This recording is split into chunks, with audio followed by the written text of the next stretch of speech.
Celebrate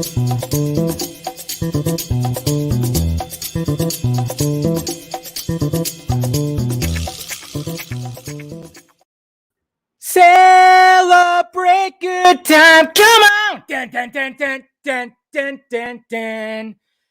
What's happening, guys? Oh, is that going to look good? I don't know if my hat looks good with the green screen. It's kind of getting a little weird and choppy in there. But yeah, I don't care. What if I do this? Should I do this? No? I don't know. Didn't even take account of that. But what's happening, guys? I'm here. We're here. Everything going? Okay. Let's stop and we're good. Feeds are good. Everything's good. We're here. I'm alive. Ready to go. Got the vodka. That's right. It's not even dark outside yet. And I got the vodka already poured and it tastes oh so sweet. It's happening, guys. Cheers to everyone out there. Cheers to the entire fandom. It's because of you guys, because of everybody, that this happened. So cheers. We fucking did it. We won. We could say it like that. We won. And we fucking won. Cheers. I'm going to put it right up to the camera. Cheers, motherfuckers. Woo. Good stuff. Man, I tell you what. Just freaking made it. Yep. Cheers. Thank you, guys. Fear Jason and Mighty Booyah, who are on the Twitch feed right there. Like I said, the Twitch feed. Thank you, sir. Mr. Cedric. Yes. We won. We definitely won, guys. Look at that. I mean, we all knew it was kind of coming. It was all building up and everything. But, man, I tell you what. Just now that it finally is out there and it's finally happening, it just freaking... Oh, let's hold on. Let's look at that beautiful image that was shared. No, you know what? Let's take a moment, guys. Let's take a moment and savor the moment that it was actually happening. And you know what's funny too, guys? I was working, as you guys know. I mean, this just shows you right here. This just shows you, yeah, the ride ain't over yet. Yes, I'll give you that. We still got a year. We still got a year till we're probably going to see this damn thing. So yeah, you're absolutely right. Ride ain't over, but it was funny, guys. Let me just let you know about my day. First off, I told you guys yesterday, right on the live stream, I got a text from my boss and asking me to come in today, which of course, of all days for me to come in, I thought the planets were aligning, the stars, it was written in the stars, in the cosmos. Also, you know what's going to happen? I'm going to be off the week that the Snyder Cut gets announced. I'm going to be off. Sure. I really thought I was going to be off. And then my boss tells me to come in today, and I couldn't say no because I was off for a week, and I can't just go like, and I know I probably should have. But you know what also happened today? And cheers again, guys. My nephew graduated today. So cheers to my nephew, Jaden. He graduated this morning, and I got like family over across the hill, but all this is happening. So it's all just been crazy. So cheers to Jaden, my nephew who just graduated today. And of course, on the day that the Snyder Cut gets announced. So cheers. Yes. And also cheers for Autumn as well, too. May she rest in peace. May she, I mean, that was what? How many years ago? Almost to how many years ago was that? I wonder. I don't know. But yeah, congrats to my nephew and everything. So it's been a crazy day, and I was out doing some fielding, and I literally, I forgot my earbuds. So as I'm doing it, I had to use my phone to take pictures of what I was surveying. And so I kept on doing that. When I was done, I'd throw the Vero feed right back up. The whole way I had to drive out to Irvine and do it. So the whole way I was listening to Snyder do his commentary. And of course, right when I got to a certain point, all of a sudden it was like, Henry Cavill's on. What the fuck? Henry Cavill came on. And it was like, okay, that's cool. Glad that's out there. And shout out to Lewis, if you're out there. He actually told me that he heard that Cavill was going to come on. So Lewis, if you're out there, cheers, man. You finally got something right. Just kidding, dude. Just kidding. But good job getting that info. It seemed like it would be a little far-fetched, but that's what's so great is when Cavill, yeah, he was all full of mustache and everything. I know, he looked exactly like that. Jeez. I know, right? Pinch you. Yes, Louis Centeno. Yeah, there you go. Yes.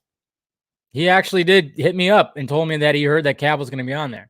So there was that. But that just shows you right there, because everybody was always, we were talking about Cavill and the tough spot that he was in with everything, wanting a new Superman movie, his dedication to what was all happening. I mean, we kept hearing back and forth and different shit and everything. And I kept hearing different stuff, everything. It was just, we were wondering, like, what's going to happen? What's going to happen with Cavill? Is he going to finally use a hashtag? No, he one-upped it, man. He went on the stream. He went on the stream and said, release the Snyder Cut. I mean, my God. Finally, woo! Will HBO Max Green Lantern Core Series be? I don't know. See, that's the thing. Everything is up in the air, and this is what we're going to be talking about tonight or today, guys. This is what we're going to be talking about for sure. Is just a lot of things. Thanks, guys. Yo, it's hey Borg. What's going on? Still can't believe I know we won, man. It's pretty crazy. But yeah, Cavill went on there and one-upped it, and fucking just like the class act that we hope that he is, he just went on there and said, yeah. Yeah, see, that's the thing. Who knows what? There's so much to talk about with this. There's really so much to talk about. Yes. Hey, comedic genius, man. I know you hit me up, and cheers. Cheers to you, brother. Okay. Hopefully you're enjoying this. I know with recent events that you told me about, I'm hoping that this shines a little light, gives you a little bit of happiness with stuff that's happened. So cheers, comedic genius. I appreciate you always being you're always watching and stuff. And if you ever need to reach out, let me know.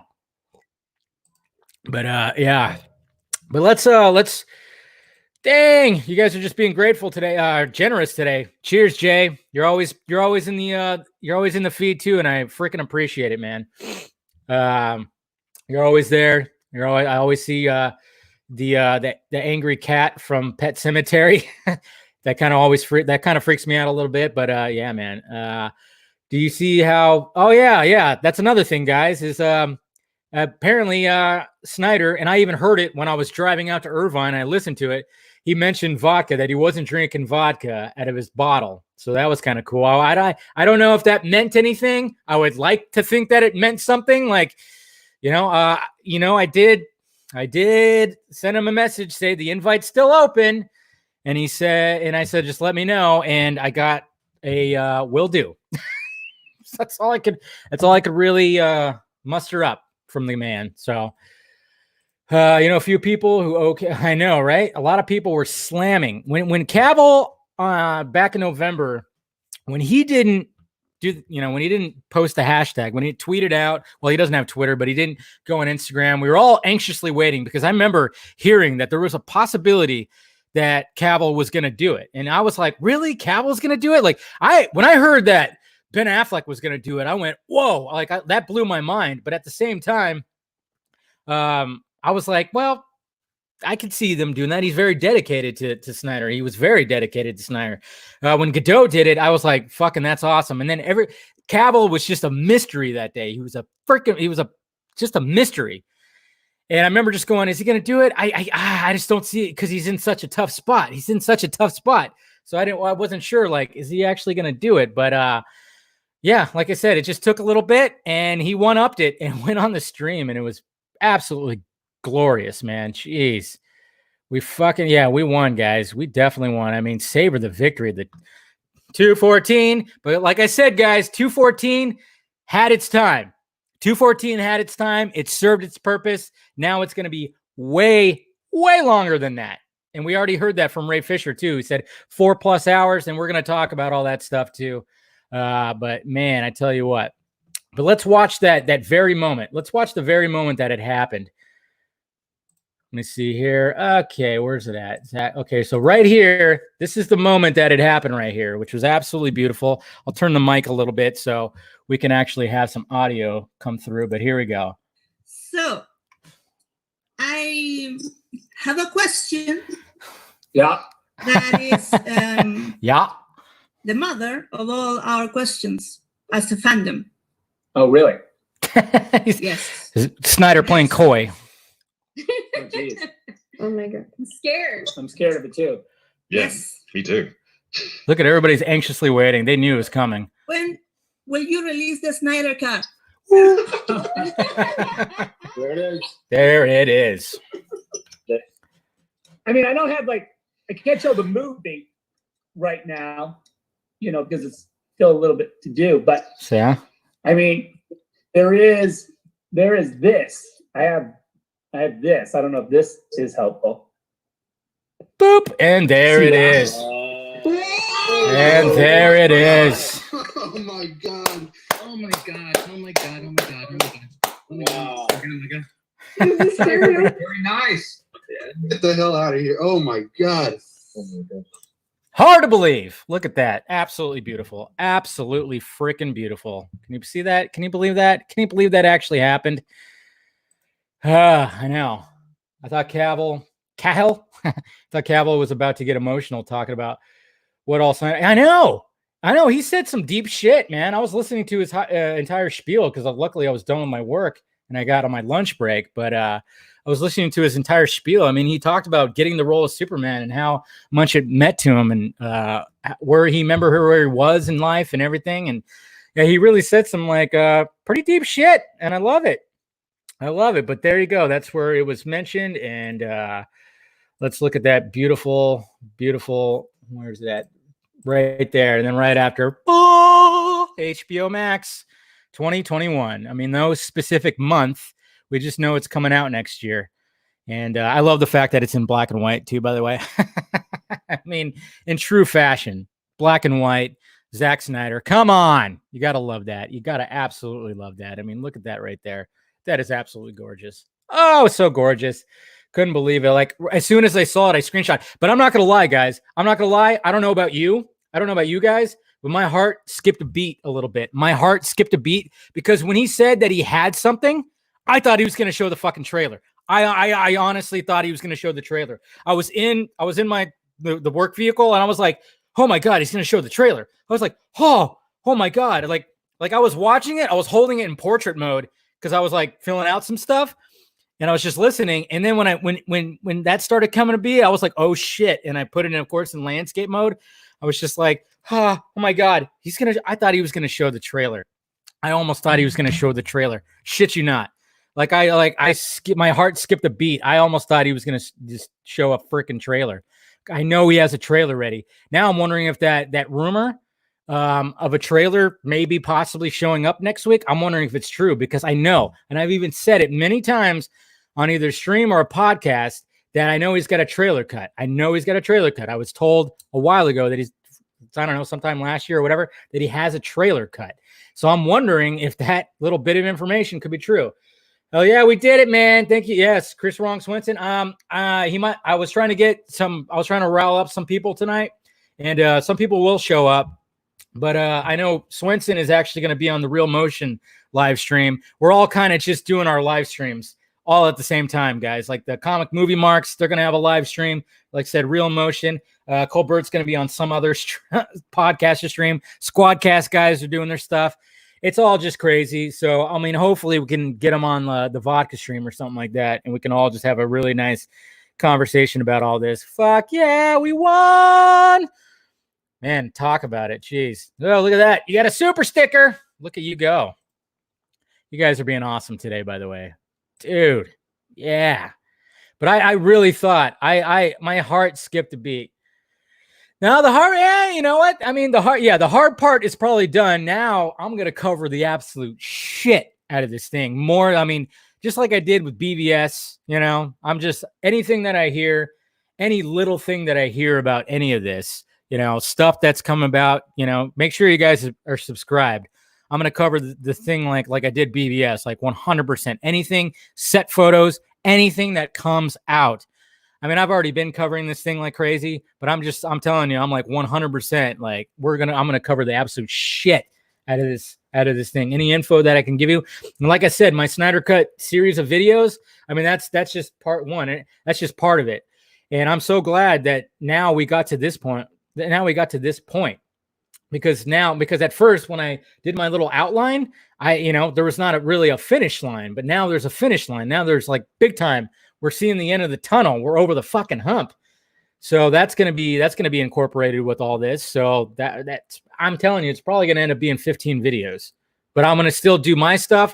And then of course, you guys saw the comic book debate. Shiraz, he's got something brewing up that he's doing right now that's gonna be pretty fantastic that we did yesterday. Just a lot of great things are happening in the community, guys. I'm just saying, a lot of people being collaborative and people going on everybody's streams. Like I wish I could be on everybody else's stream right now too, but I mean, obviously, I had like if I didn't have to work today, yeah, I mean, I would have made it all happen, but sadly couldn't. Dave, yes, yeah, we got to get Film Gob on here, that's for sure. Talk to that guy. I know he was live. He was doing his little. He was doing live streaming as it was happening. I saw his little clip and saw how excited he got. Of course he did. And then of course, you know, he's being the Film Gob that we all know and love. He's tweeting out the the Twitter receipts out there, which are absolutely gorgeous to see. But hardcore Batman, yeah, you better be that hardcore Batman fan. Fuck yeah.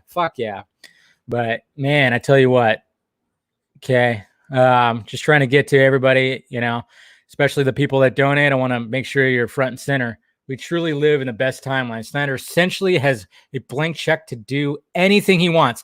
I mean, it goes even further than that. We've even talked about that, how much it actually goes further than that. It's shaking up. You guys got to realize, you don't realize how much this shook up, like things that are happening with Warner Media right now. You don't even know. Like, yeah, Warner Brothers, they shit the bed, they dropped the ball. But when AT&T and Warner Media started coming in and started looking at stuff, I mean, you saw some of the tweets, and I'll pull them up right now too, with some people. But you saw like the reaction with what's his name, Kalar, you know, and even we'll look at the whatchamacallit too. Let me pull that up. But yeah, anybody that's donated, I'm trying to get your comment up. Thank you, Mr. Sam Phillip. People like you are the reason that this movie's coming out. Hey, it's not just me, guys. It's not just me. I mean, I appreciate it 100%. I love the fact that you guys are giving me the compliments. I mean, my DMs have been blowing up, and I apologize if I haven't gotten to everybody that's been in my DMs, but it's all, you know, it's not just me, guys. This was all a group effort. I'm not trying to take any kind of credit, you know, or anything. I'm just a guy with a microphone, you know, with a little bit of a personality and, you know, and a camera. And I'm just trying to get the word out there, just trying to get the info out there. But yeah, man, I was quite honest in this first. Yeah, I know a lot of us weren't. Dave, what do you think Zack meant it by it's different? I mean, you know what? You never know. Like I always said that if you want to keep the cost down, they shouldn't bring it back to the OG Steppenwolf. But we still have yet to hear the budget. Okay, I mean, from what I heard, I've heard 20 million, that he got 20 million for it, and then I've heard all the way up to 60 plus. So if they have enough in the budget to change Steppenwolf back to the OG Steppenwolf, I'm all for it. I'm all 100% for it.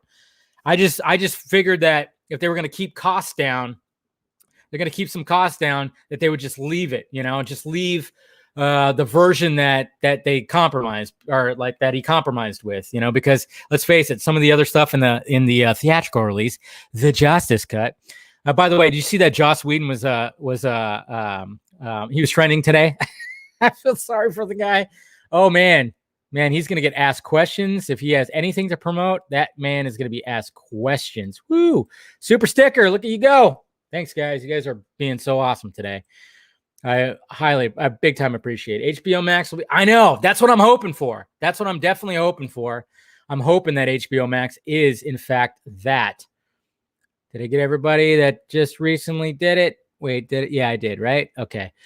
So anyways, guys, what else okay, so we got that. Let me pull up what's his name? Kalar, right? There it is. That guy. Jason Kalar. See, Jason Kalar right here. Okay, so let's go ahead and share that. Look at that right there. Look at this guy. This guy's fucking awesome, man. This guy's so awesome. Oops, am I looking at the right one? No, I'm not. All right, so right here, Jason Kalar, I and the Warner Media team have been so impressed and moved by the passion exhibited by the release of Snyder Cut fan base. Stories matter, storytellers matter. I'm thrilled for Zack Snyder and the team that will be bringing this story to all of us as fans. What a great day. There you go. That's the man right there. Okay. That's the man right there. Yeah, we could say stuff about the other people that joined Sarnoff, Hamada. Let's face it, they weren't getting it done. This guy got it done. Remember when he joined and people were congratulating him and using release the Snyder cut hashtag and he was retweeting it? Remember Garza even got his tweet to be retweeted by this man. So I remember doing a video because I was going, this is the first time that something like this has happened, you know? So this man right here really helped make it happen. Fatal J, we did it, man. We fucking did it. We fucking did it, man. Jesus Christ. Oh, I tell you what, man. I tell you what. And if you want on tonight, I might just have a spot for you. Rowdy Richter, thanks for all of you okay, I got to say that again. Thanks for all you do, Dave, man. This is a great birthday week. Well, happy birthday, man. I know, seeing there, and we get to see Martian Manhunter. Cheers, man. Cheers. Happy birthday to you. Yeah, like I said, I'm not holding back. Yeah, the major trades are kind of saying 20 to 30. I know. I'm just wondering what that exact number is, because there was I caught wind of something that could have been like 60 plus. I mean, the more the budget, the fucking merrier. Jeff Snyder said it could be. Yeah, see, there you go, Eric, right there coming in. Yeah, I was hearing something along the lines of 60 plus. I don't know. Like my source doesn't know exactly how much. Like I said, he gave me the number of 30 to 40 a long time ago. You guys know all the story about that and how certain things came after that, inspired some certain club number or club group name that was birthed out of that. But it looks like, it's kind of close to being right. Oh man, I tell you what, Fatal J is in the house. Yeah, I tell you what. So this is what it feels like to win. Yeah. That's what it feels like. Yeah, good stuff. So I love the fact that they were doing all that. And what else did I want to screen share? Oh, yeah, Jason Momoa. Of course, Jason Momoa. Well, first off, let's talk about Ray Fisher. Ray Fisher did a Twitch stream shortly after. I was wondering, is he going to have Snyder on his Twitch stream? Because if he's doing it right after that, I mean, my God. But he went on there and talked about 4 hours plus. Okay. That's why I said 214 had its time. 214 had its time. Okay? It served its perfect purpose. We know what Snyder was doing when he circled 214 on that poster, which is right over there on my wall.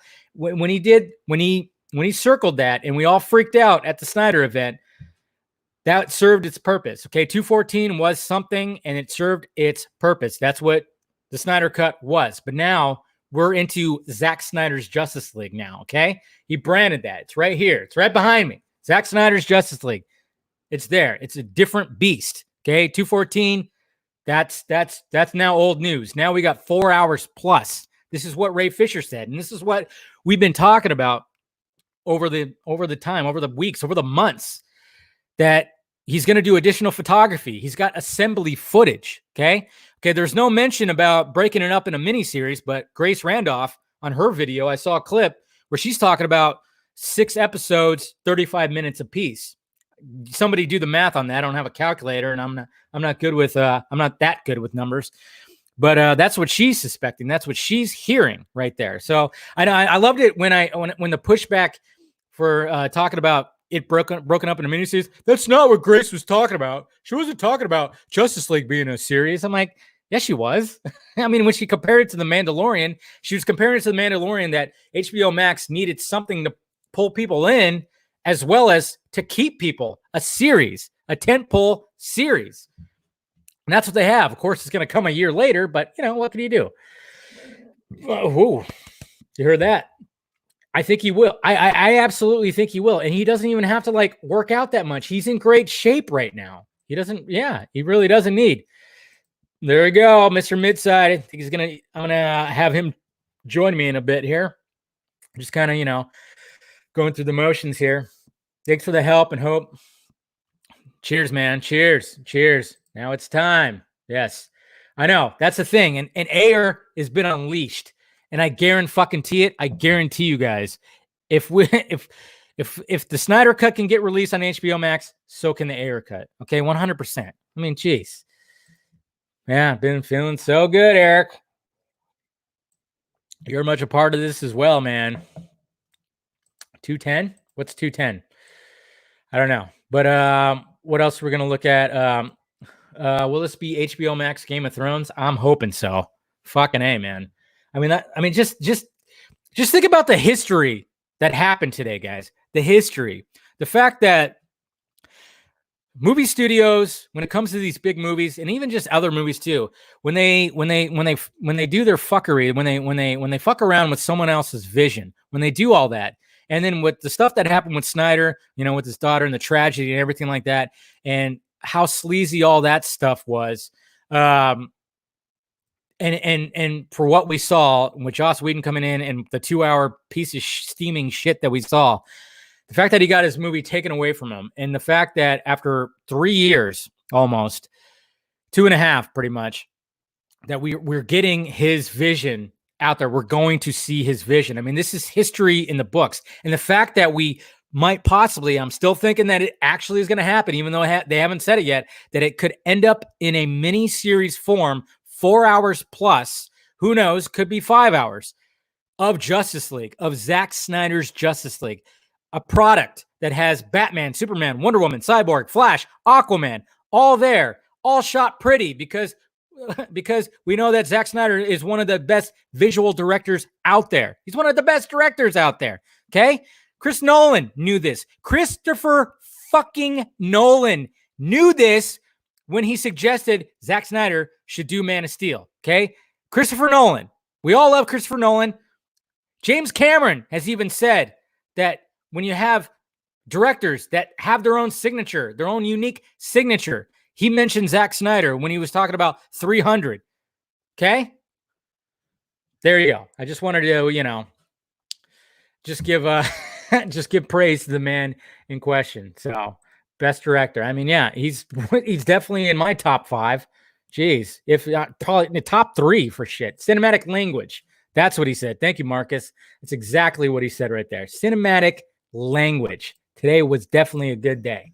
Today was definitely okay. So let's go over to let's go over to Mr. Momoa and see what he had to say right here. Hopefully, like yesterday, hopefully, Jason Momoa doesn't break the internet again. So, but here it is right here. Let's go. I'll turn the mic so we can get some more audio with it. He's listening to Metallica too. See that shit? You put it out there. You believe that? Release of the Snyder Cut? HBOMax, man, I can't believe it. It's happening finally. Release the Snyder Cut. Give it to me. Oh my God, I want to have a beer with that man. He just seems like he'd just be tons and tons and tons of fun. Man, I tell you what. Jeez, yes, Zack Snyder, just definitely that. My man. So of course, Momoa was going to be all about it, but I mean, the fact that Fisher was all about it, I guess Fisher got pretty emotional when somebody mentioned Autumn.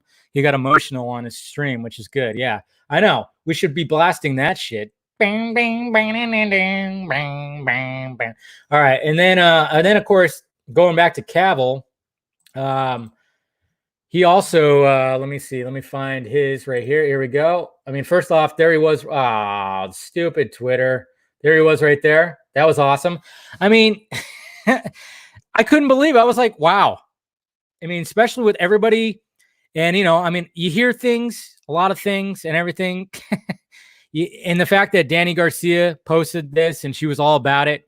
This is exactly what we were waiting for ever since November. This is exactly what we're waiting for. And just good on Cavill just to actually join this and to help announce the Snyder Cut when everybody was going, what the hell? What's he doing? Why is he not tweeting out the hashtag? I mean, I absolutely love that. I love that. I mean, it's like redemption right there. Whoop. Since there's already a Green Lantern show, do you think Green Lantern is already cast?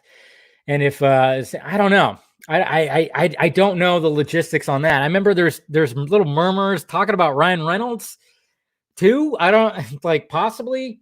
I don't know. Like Grace was hinting at that. I wouldn't hate it, but I don't think that's going to happen. But I mean, if that would be a fucking power move if they were to bring back Reynolds as Jordan. I just don't see that happening. It seems a little far fetched to me, but I don't know. But what was I wanted to share his IG post.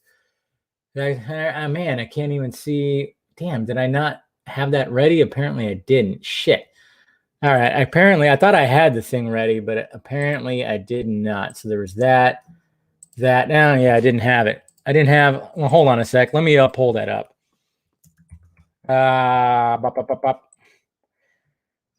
So that was cool that Danny Garcia was did that. But where's his? I want to see his IG post. So I just keep seeing images. Okay, here we go. Here's his IG post right here. Let me go ahead and screen share that. So here we go right here. This is what he had to say, and this is great. He said, just had a little chat with Zack Snyder after a Man of Steel watch party. Ladies and gents, it finally happened. The Snyder Cut will be out next year. Now, I know there have been two camps over the whole Snyder Cut thing and whether it will ever happen for a while. Just remember, we all get to have more Justice League now. It's a win-win. So be nice to each other. Big congratulations to you, Mr. Snyder. And there's the hashtag right there. And then even Danny Garcia right there saying exciting times. Okay? This is a win-win for Cavill because I think he's going to get his Superman sequel. He's getting his Superman sequel. Okay? Because I'm not going to lie to you guys. Okay, this is the whispers. This is the whispers I'm hearing right here. This is the whispers. Shit, man, you guys are really like going for it today. Hey, you deserve it. You deserve it just as much as I do, Mike. Everybody deserves it just as much as anybody else. We got to keep that like that, okay? Nobody is getting, top bill of the credit or the clout or anything like that. All that stupid shit that the infighting has. Nobody's getting that. It's just for all of us. We all deserve it, okay? And I saw you there. Screw COVID. Yes, this is the cure for COVID. Cure for COVID right here, okay? Zack Snyder just saved 2020. But yeah, okay. Trying to get all you guys that are donating to be right here. So what? There's a new Tenet trailer tomorrow? God, man, this week is just so awesome. You better not be playing with me, Sam, or I will find you. No, but Henry, okay, so this is the whispers I'm hearing. Cheers, guys.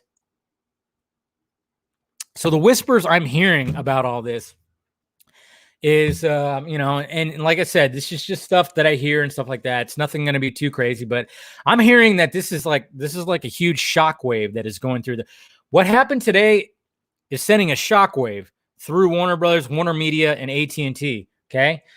Now, when it comes to, thank you, Zack Kubrick Snyder. I love that. Thank you, sir. But I'm hearing shockwaves that this is a game changer. Okay. This is a definite game changer. Like I remember before when I used to talk about on the podcast or the streams or even videos that I would not want Zack Snyder to come back to go through what he went through with Warner Brothers. But like I said, this is a different beast. This is Warner Media. This is AT&T. This is a whole different ballgame. Look at what Kalar said. Look at what he said. He's all about this. Okay. And when it comes to AT&T and when it comes to how everything is right now with the pandemic and everything, and everybody's looking for content, streaming content. Everybody's looking for all this. Okay. So when it comes to, we can almost be thankful that Birds of Prey kind of flopped. We can almost be thankful about it because that kind of got them to go, well, maybe we fucked up on this. Okay. You better believe that the Ayer cut is going to be the next thing. Okay. And then who knows what after that? We've talked about. Can you imagine? Okay. We have Zack Snyder's Justice League. Okay. Can you imagine right now? Okay. Break out the lotion and the tissues. Get your pants off. Can you imagine seeing a silhouette of this right here, of this guy right here? Okay. Or even if you go even further up, that guy right up there. You see that? Silhouette. See a silhouette, and it says Ben Affleck's Batman.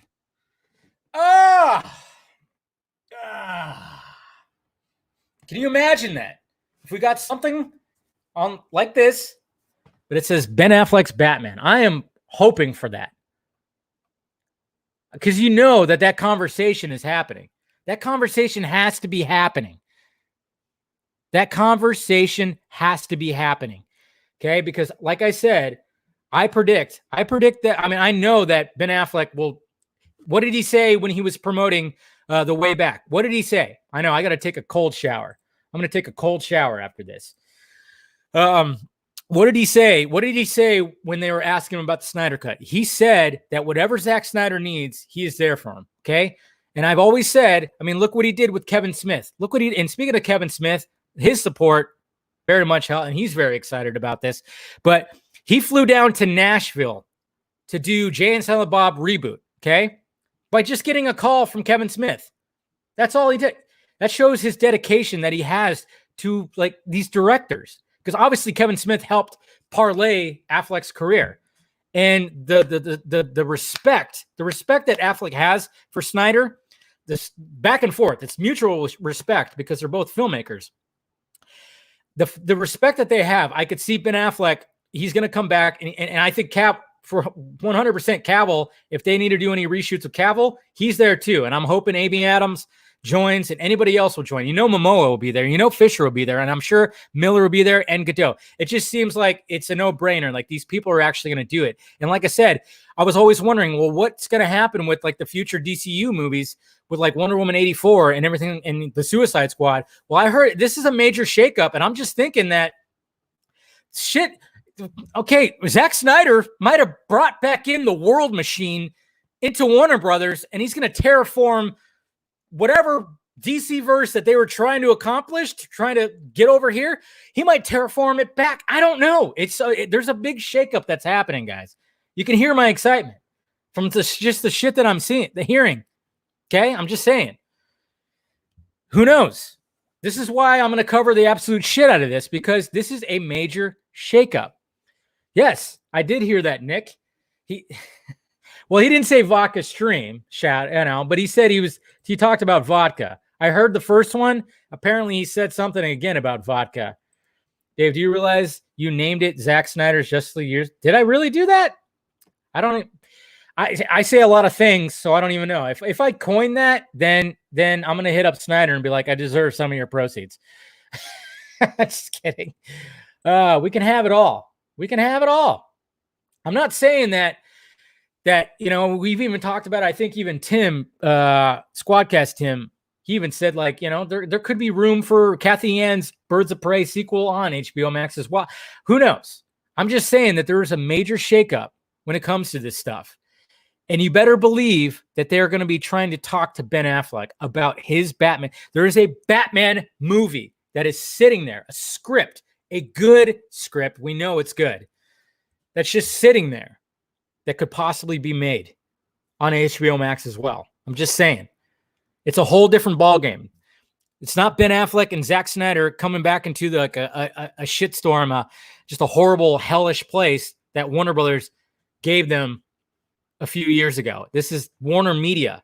Okay, these are people that are going to be like, that are going to like roll out a carpet for them to just walk on and be like, whatever you want, whatever you want, whatever you want. Shake up. Just a fucking shake up, guys. That's what I'm hearing. Okay, that's what I'm hearing. And let's take a look at the Hollywood Reporter. Did it right here. So they're saying 20 million plus. It will be an entirely new thing. So that's going to be interesting. Like, I just wonder if he's going to do any kind of reshooting or recrafting. So they're saying 20 million plus. That's the word on the street right there. But we haven't got the actual, which is totally fine. I'm just saying, like, says this is real. People out there want it. Would you guys ever consider doing something? Was what Emmerich was asking. Snyder calls. Apparently, Emmerich was totally game for this. When we all think like, oh, the Warner Brothers execs, like who pushed back against it? I don't know. I have no idea who pushed back against it because it looks like Emmerich actually was for it. So that's a little weird for us. It currently is unclear what form Snyder's Justice League will take, whether it will be released in almost a 4-hour director's cut or split into 6 chapters has yet to be decided, but the Snyders are now in the mix of reassembling much of their original post-production crew. Yes, that is very true. All those guys, yes. Also unclear in the endeavor. One source has pegged the effort as a $20 million range. Another has figured a closer to $30 million range. So it will be an entirely new thing, and especially talking to those who have seen the release movie, a new experience apart from that movie. Yes, it's like a complete. There's so much we haven't seen. You probably saw 1/4 of what I did. The director's notes. Yes, remember when Garza said 20%? He was right there. He was absolutely right. It is kind of weird how Garza, Colbert, me, we were kind of right about a lot of things. It wasn't like we were trying to kill the momentum of the movement. Or try to, kill the hype, like some people said. No, not at all. We were trying to get the info out there, just to try to get it out there, what we needed to get this fucking thing to be announced or released or anything. So that's THR right there. Uh-oh. Okay. Whoa. Okay, we're good. A little frozen right there, but we're good. Got a little frozen for a minute there, but we're good. So there you go, man. There you go. Wow, even Aaron Levine says he can't wait to see the Snyder Cut. It's going to be amazing. Look at that. Even Mr. Levine. Thank you, Mr. Cedric. HBOMax is the ideal place for lower budget, darker movies centered around Batman villains. Yes, I'm really hoping that they're considering that Deathstroke movie. I mean, Magniello. Did you guys see what Magniello posted? Here, let me pull that up. Magniello. Let's go ahead and pull him up. Oh. Oh, man, I love it. Freaking love it. This is what he posted right here. Let's go ahead and screen share that one. There's so much to screen share. I mean, my God. So look at that right there. Zack Snyder will release tonight, and then he goes, the original end credit scene. Swords, bats, and then, of course, a skull. I'm telling you guys. You cannot. I'm the next thing. Okay, yeah. Of course, we're going to be waiting to hear about the Ayer cut, and we know that David Ayer is like pushing for that. And I'll talk about all that, and like I'll probably do a video about it or something tomorrow. Just more stuff that he talked about. I'm sure you guys saw it, the Joker GIF or whatever, and then a couple Joker things. He's really pushing this, and he's going to get it. I guarantee you. But look at that right there with Joe Magniello doing that. I mean, I'm telling you what, this is just opening so many doors. I'm waiting for Ben Affleck to just tease something. I just would not be surprised if they do something. They got to do something with Ben Affleck's Batman movie. They got to. I don't even care if it ends up being animated. I don't care. But of course, I would naturally want it to be live action. But I just wonder what the conversation was with Ben Affleck. You gotta believe, because it's Ben Affleck. First off, he's a movie star. He's a name. HBOMax, Warner Media, they want that. They want that at their disposal. I mean, we're already gonna get Ben Affleck's Batman doing some crazy cool shit in the Snyder Cut in Zack Snyder's Justice League that we didn't see. So why can't we go further and get his Batman movie? And the fact of the matter is, too, guys, we're gonna get 2 Batmans next year. 2 Batmans. 2 freaking Batmans. My God. Make sure you're straight. You're good? You're good. Maybe I should, you know what? Okay, just for now. Yeah. We're going to get 2 Batmans next year. We're going to get Pattinson's and Affleck's Batman. We can have both, and that's perfectly fine by me. Perfectly fine by me. I'm amped up, guys. I'm so amped up about all this. Well, thank you. 2 Batman. Yes, exactly. 2 Batmans. 2 Batmans in 2021. Holy shit. Campea, come out and play. Campea. Yeah, wasn't he doing like a live stream while this was happening? And pretty much that was it. Has he said anything about it? Has he said anything about it? I don't even know if he has. Hey, Dave, do you think that there will be yes, that's the thing, guys. Yeah, Pat Fleck. I like that. But that's the thing, guys. Don't think that just because it might get broken up into like a 6-part series or whatever, don't think they won't release it as a whole. They're going to release it as a whole. You guys got to realize, I mean, Warner Media knows they have something here. They have something big here. This is what we pushed for. And I mean, thank God for the fact that they actually did all that. Ben left because the vision he signed up for was derailed. This is the only thing that can... Exactly. Thank you, Perseus. Yes. The fact that Zack Snyder's vision is going to be coming back, and we're going to see Ben Affleck's Batman. I mean, and who knows what this could open up for the 5-part Superman story arc. That's another thing, guys. That's another thing I kept possibly hearing about, is the fact that this could open doors for the 5-part arc, another Justice League that's in a series form. I'm telling you, man, this opens so many doors. There is a shakeup over there. I mean, Warner Brothers, of course, is like, hey, but Warner Media is like, you know, I'm hearing other stuff too. I mean, man, I tell you what,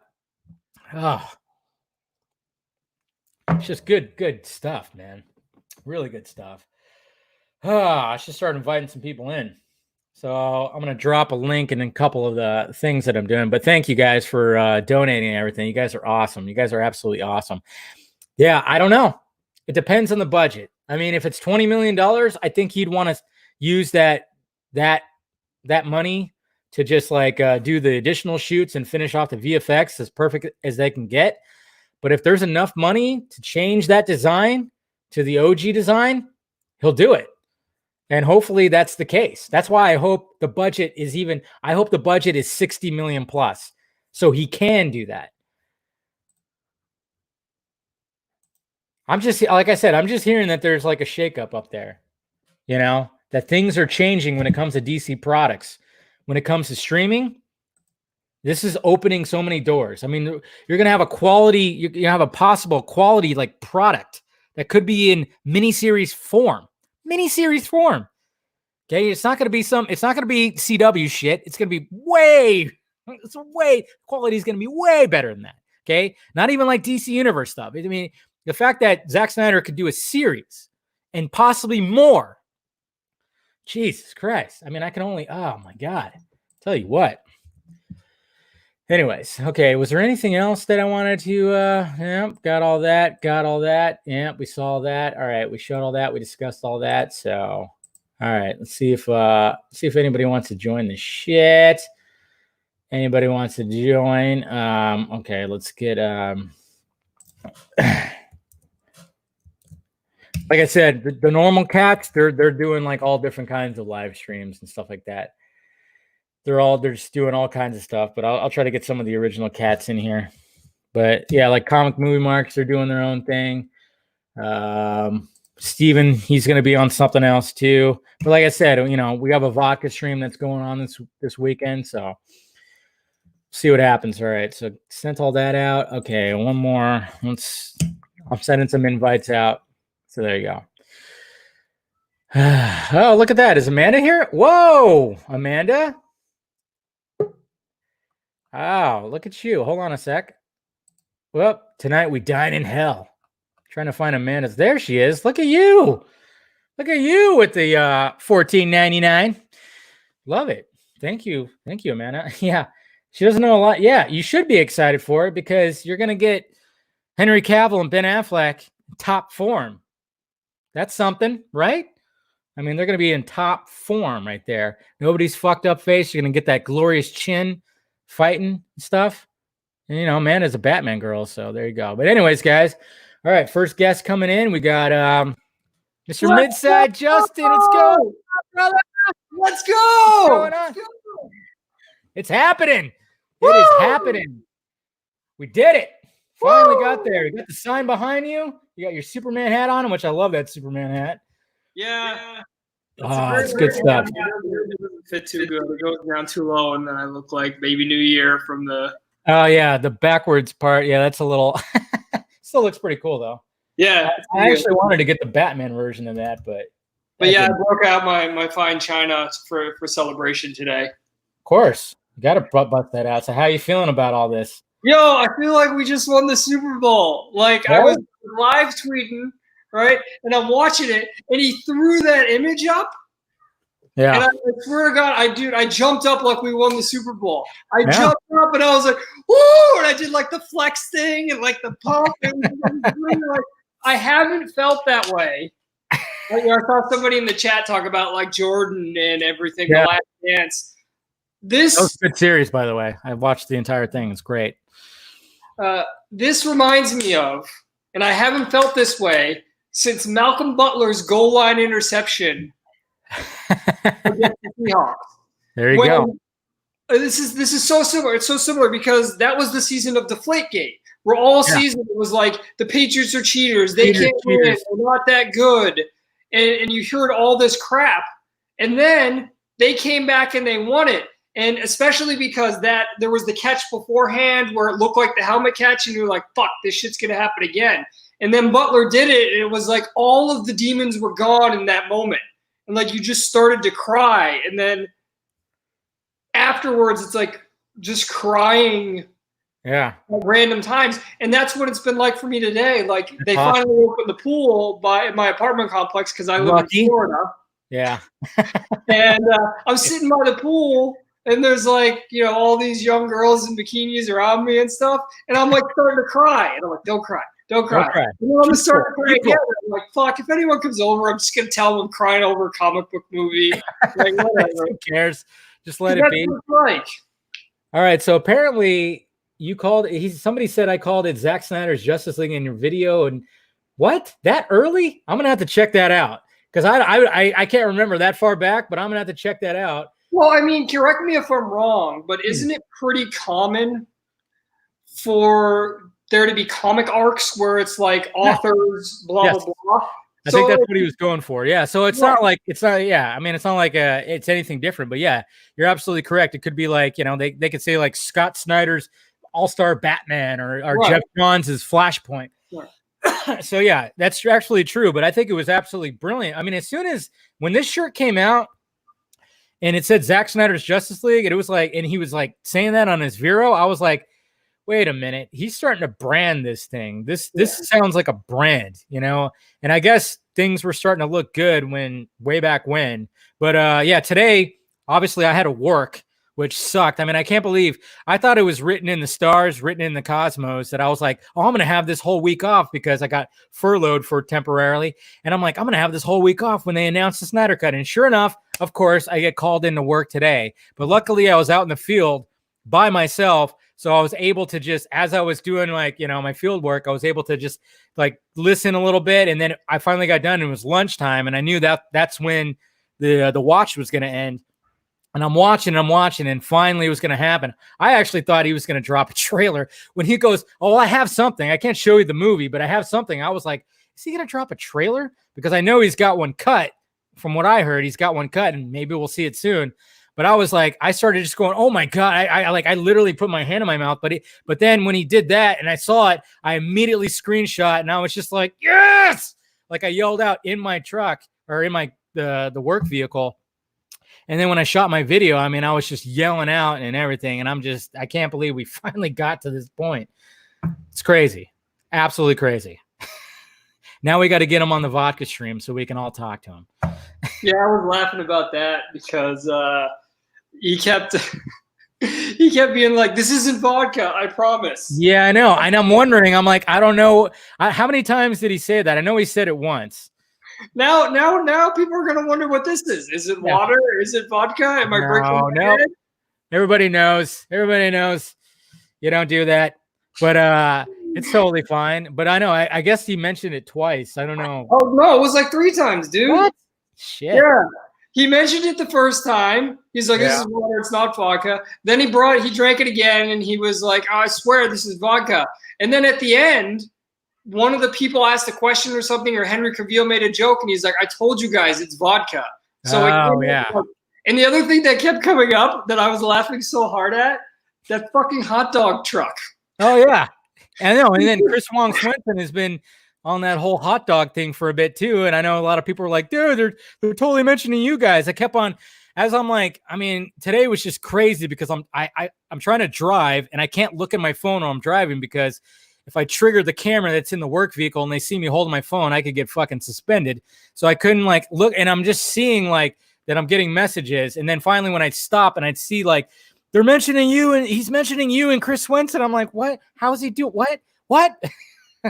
But apparently he kept on mentioning about the hot dog truck that they, I guess, digitally put in or something like that.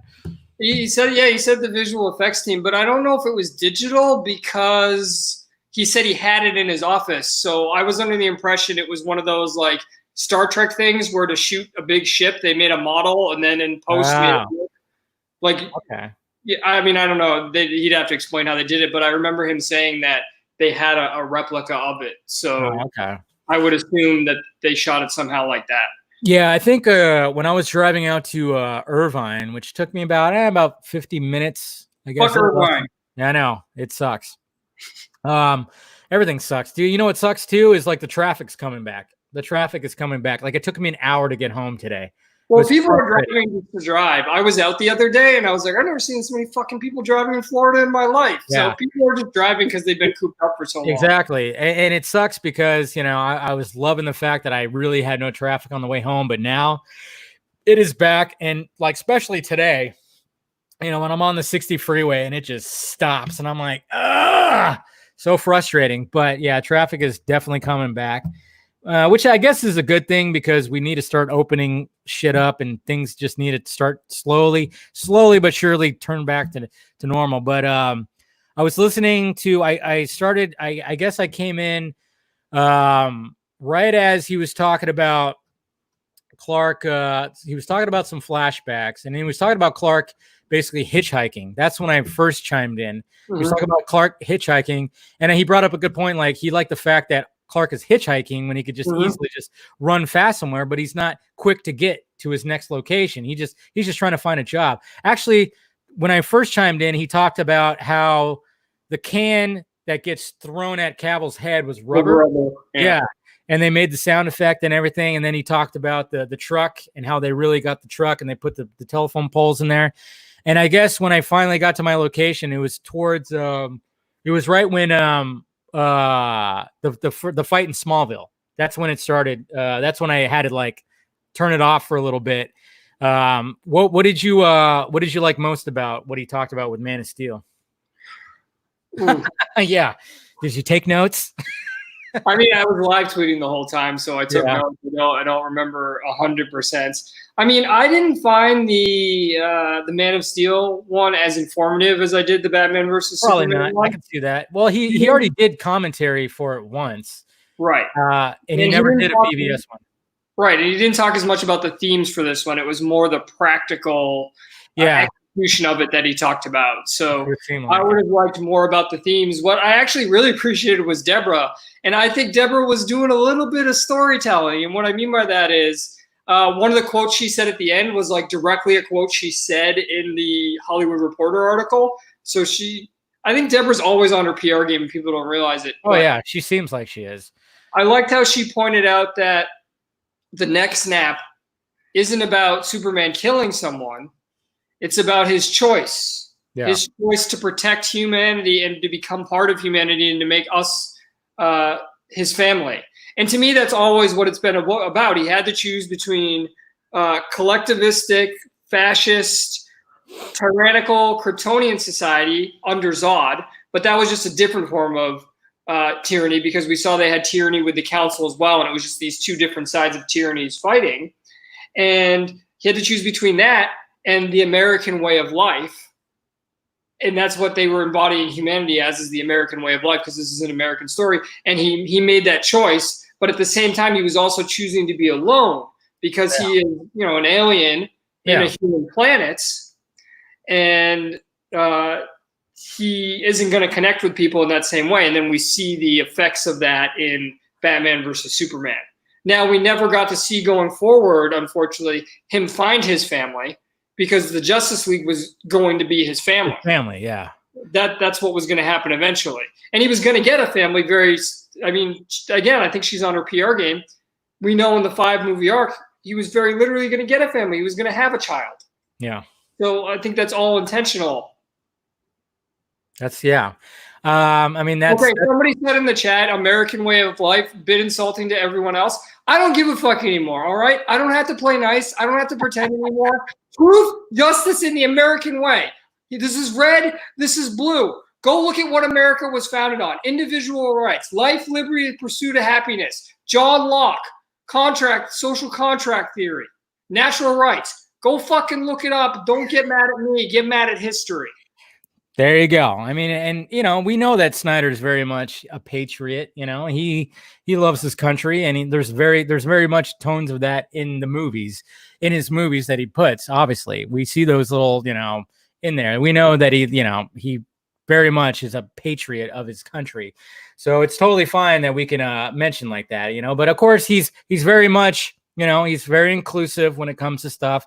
We don't want to forget about that and everything. We get that part, but at the same time, we're trying not to be disrespectful or anything. Don't worry, but Justin has a point when it comes to all that stuff. I mean, just kind of look it up. But when it comes to Deborah, I mean, she always is very much, like you said, on her game. Like I remember when I was listening, she joined in, and then he was like, "Oh yeah, you talked for a little bit," and I guess he had to go to the bathroom or something like that. And then she started talking about certain things, and there was I missed the whole first part when it came to Russell Crowe and like the opening with Krypton and everything. I don't know what he said on any of that, so I don't. Maybe he talked about how Zod was the rebels and they were the bureaucrats. I mean, it's everything you would expect.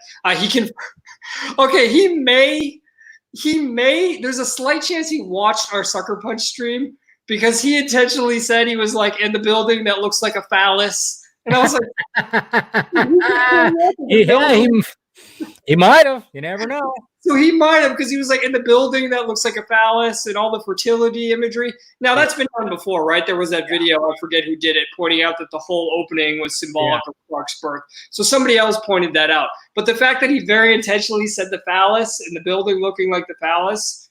So, he was just pointing all that stuff out. And also, actually, this is something I should have said to your other question.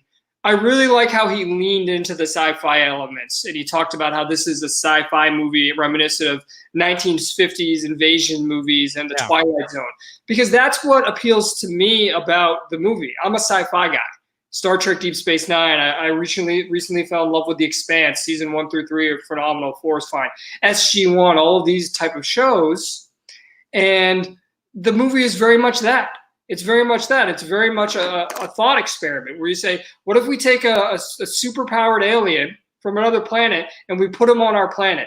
What happens? And it's all the sci-fi mechanics of that, where everything about Clark, about Superman, is explained within the sci-fi world. Everything has an explanation. He explained what the suit was. He explained what the powers were. He explained why everything, and he explained the ideas that were part of that.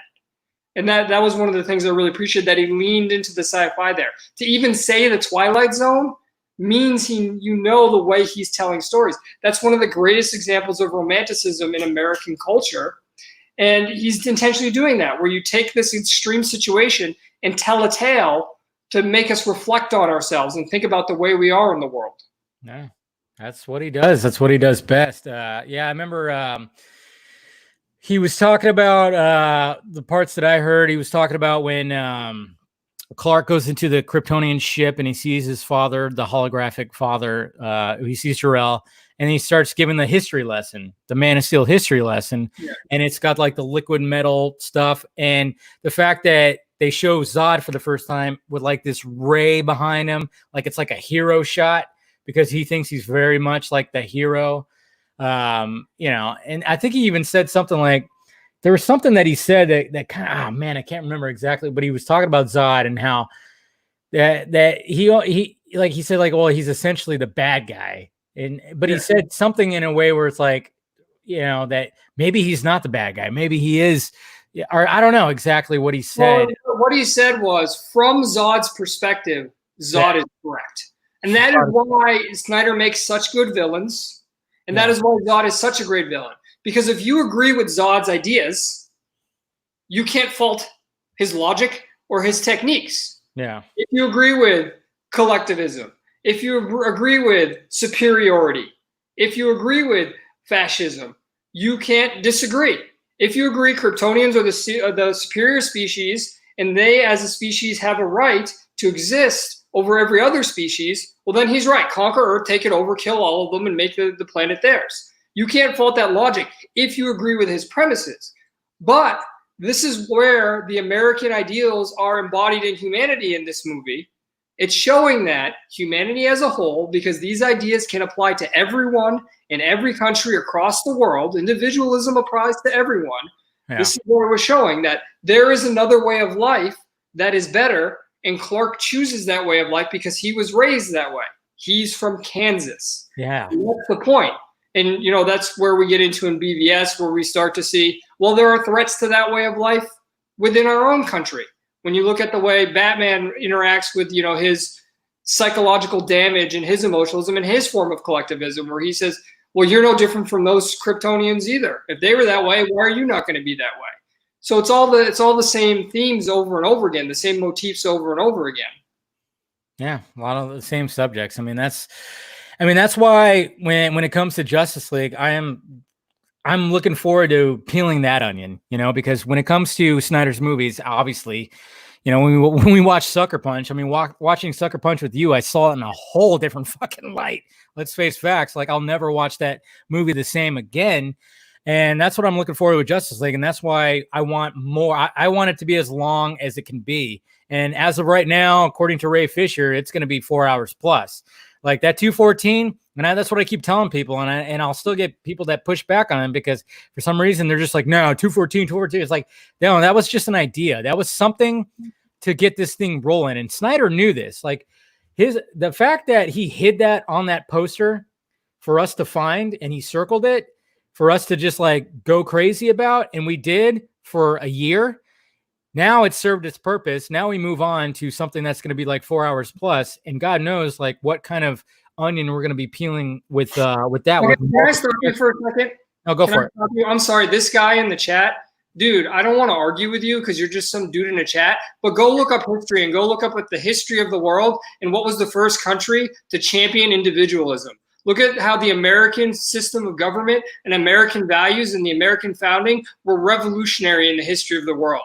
So you can keep spouting off on and on again, but America made that. The people who founded America made that revolution in philosophy and government.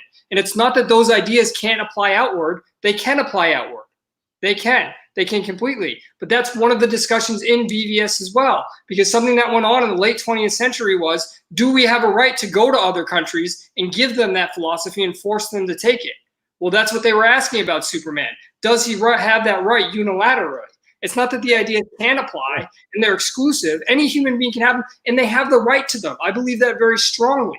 I believe very strongly in individualism. I believe very strongly in democracy. I believe very strongly in freedom. I'm a libertarian. I've said that over and over again. But to not recognize that, first of all, Superman, his history is truth, justice in the American way. I'm not making that up. That's based on the character. Yeah. And not recognize the history of the world and the history of America. I'm not going to continue to have someone saying that over and over again. And I'm not calling anyone a troll. I'm calling someone who is personalizing something. Look, what do we learn from Snyder's movies, Dave? Don't personalize things. This isn't a personal attack. No one's personally attacking anyone. Not at all. Listen to each other. We're all just people trying to do the right thing. And that's my number one thing now. What have I said from the beginning, Dave? What do I want to do? See the movie, right? That's all I want to do. I'm going to see the movie now. I know I'm going to see the movie. So I don't care about what anyone else believes. I don't care about the people who disagree. I don't care about 40 Club, any of that anymore. I don't have to listen anymore. How dare you? I don't have to listen anymore. That's why I was joking in the chat before, say 40 Club, because it's fucking funny. Yeah, it is. Well, it's always been funny. I mean, in my eyes, like that, the fact that was always the thing that we never gave that name to ourselves. We didn't try. I mean, there was, when it came to the fandom, you know, everybody kind of branched off and gave names to themselves, and we were just like, well, you know, I've always just been film junkie. You know, Garza's been Garza, Colbert's been Colbert, you've been Midside. You know, it's fine, it's whatever. But the fact that we got grouped into that, you know, in like a tribalistic kind of fashion, it was kind of like, yeah, okay. Now, like you said, it's like it doesn't even matter anymore because we know that there's going to be a budget. Who cares what it is? You know, the whole thing was founded on the fact that the whole thing was founded on the fact that I just was told like how much it could take, an estimation of what it would take to finish the movie. That's all. And it just like took off into this whole thing. And then now it has, yeah, like you said, after today, it's really meaningless now. It just means absolutely nothing. Who cares what he gets? I hope he gets 60 million plus. I want him to give us the best product that he can. And we know that Zack, I mean, how much was Sucker Punch made? What was the budget on that? I think it was like 100 something. Let me look it up on Box Office. They took it down. I don't know, but I know like, you know, 82. It was 82. Yeah. I figured it was under 100. Yeah. I figured it was under 100. I mean, and look what he did with all that, you know, even back in 2010 or 2011, the visual effects, everything looks still pretty crisp. I mean, yeah, you can rip any VFX shots apart if you can, but I mean, one of the things that I've always said, like that I'll always repeat saying is like Snyder just knows the exact, like, oh yeah, we can't show this in broad daylight. We got to show it with dusk or dawn or night or something like that. Just whatever makes the VFX pop. And the fact that he could do so much with little, I mean, look what he did when he did that little short film that he filmed on an iPhone. I mean, that thing was gorgeous. That's incredible. I could never do that with an iPhone. I know. I'm like, how did you achieve that through an iPhone? I can't even fathom how he did that, but he can. We know that he can. So whatever budget he gets, he's going to utilize it to the very max. But still, I still want him to get as much as I can. And it sounds to me, like I was saying at the beginning of this show, I mean, this whole thing was like a shakeup over at Warner Media, you know, and AT&T, and it's almost sounding like they're like, you know what, we don't want to. We try to do what they're doing over in Marvel and Disney. We tried that, it didn't fucking work. Now all of a sudden we got this infamous director that has this cut of this movie that is now mainstream, and a lot of people were like, they wanted DC to be like Marvel. Maybe that wasn't the way to go. Which a lot of us are like, yeah, that's not the way to go. You got to be unique. You got to really be unique. And that's what I always loved about DC is the fact that there's just something about like the properties of it. It's just that is unique when it comes to Marvel, that just like Batman and Superman just transcends almost the genre, you know, just the way that you could approach it. And I think Snyder always knew that. And like we've been saying, the fact that when you watch Man of Steel and the onion that you peel, specifically BVS, because when he was talking about all the themes that he used with that, I mean, my God, I mean, to say that this man doesn't know these characters, I think he knows these characters inside and out more than maybe some of these fucking writers that wrote some of these stories. Which stories? The news stories? No, the stories of like the comic book stories, just like. Oh, well, I mean, but again, that's the debate we were just getting into, that people in the comments are like, don't debate this, blah, blah. That's what storytelling is, right? You take, as we were just saying about Zod, this is what makes Snyder a good storyteller, where he can look at it from Zod's perspective and say, if you accept what Zod thinks, he's right. Then he's right. Yeah, you're absolutely correct. He could remake that story from Zod's perspective and make him the good guy. I'm not saying he will, and I'm not saying it would be morally good if he did, but he could. And that's what all these different storytellers do. Now, I think what you're pointing out is very well taken, and I think we saw this with Watchmen. I think that Snyder's just a better storyteller than all of these people who tried to do it different ways, and I think it came through in Man of Steel and Batman versus Superman for me. I mean, when I look at, like, I read Red Son at the suggestion of Colbert, and it was fine. It was fine, but it wasn't as integrated. Yeah, it was very much in your face with what they were saying, and then the ending was like a huge cop out. It was just like a predestination paradox, which they didn't even do that in an interesting way.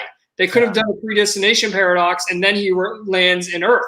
So the first time he landed in Russia, then he lands in Earth. It would have been interesting to say this is how things progress. Could have been an interesting, or in America, sorry, Russia, America. It could have been that way. They could have done it that way, but they didn't. So you're exactly correct. Different storytellers tell things in different ways based on their ideas. I don't want to say anyone knows the characters more or less. Yeah, I guess I shouldn't say it like that.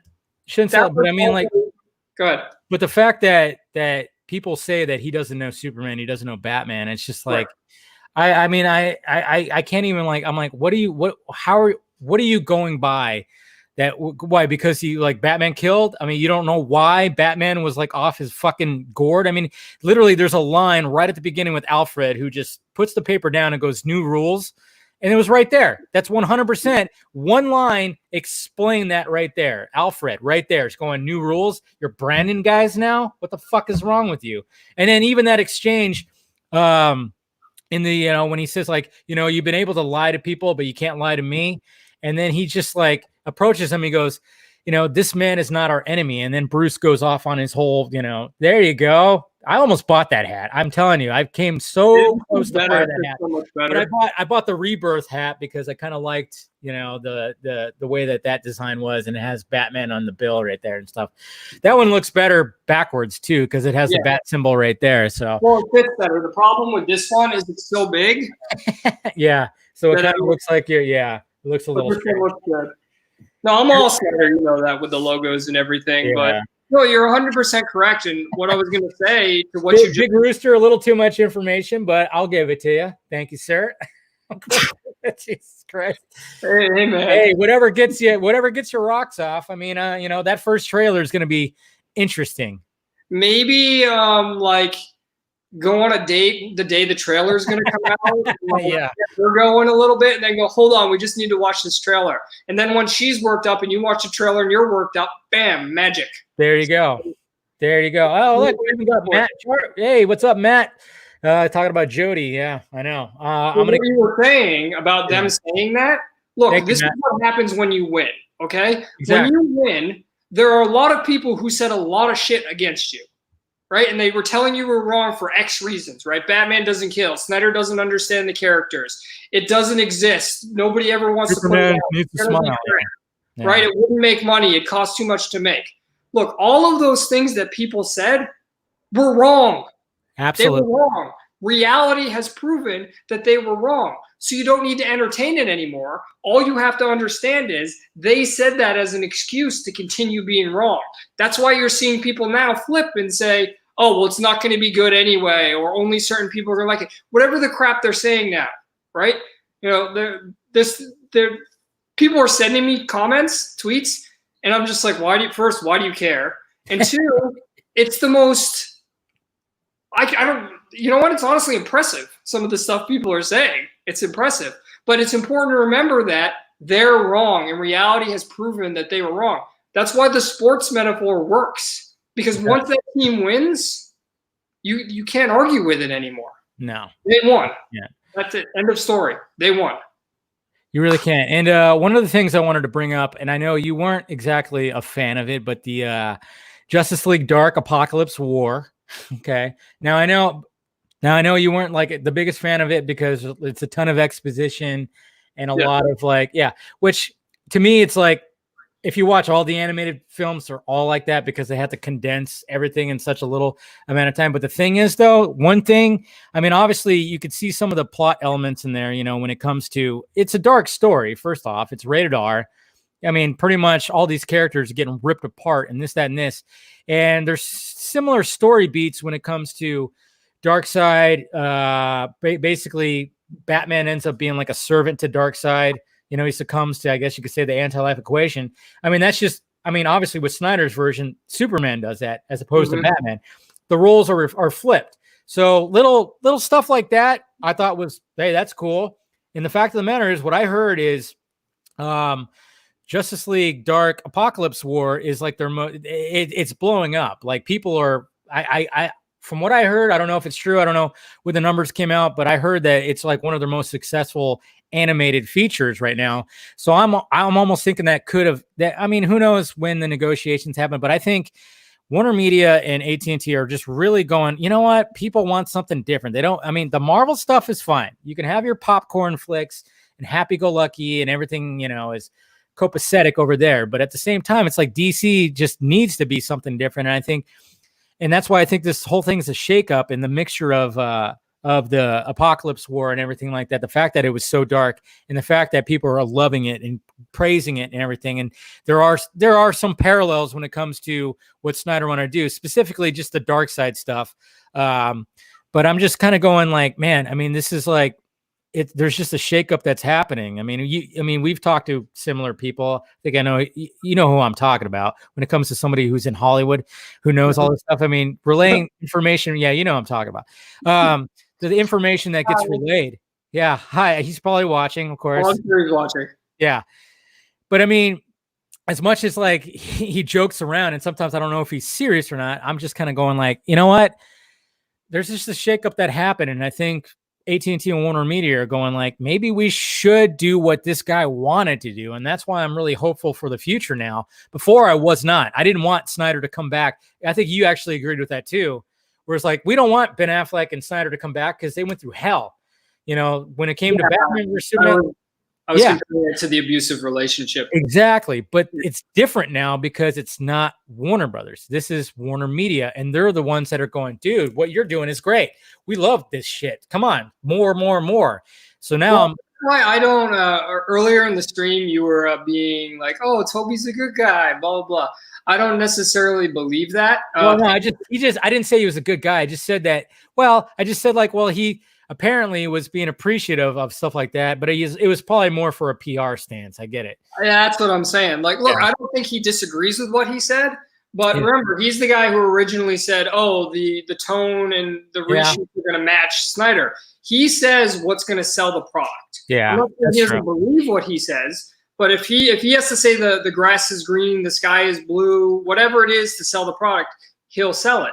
Now, does that mean he's not on Snyder's side? No. But everything you said, everything Colbert said, and everything I heard people say was the Warner executives were overruled on this. Yeah. And what was it, an article I was reading, or one of you said it, that I think it was the article. Yeah, the Hollywood Reporter article, that in that meeting where they watched the thing, there were executives from AT&T, from Warner Media, from HBOMax. So this was more than a WB decision. And I think what we're seeing here when you're talking about this course correction is, it's been well established what happened.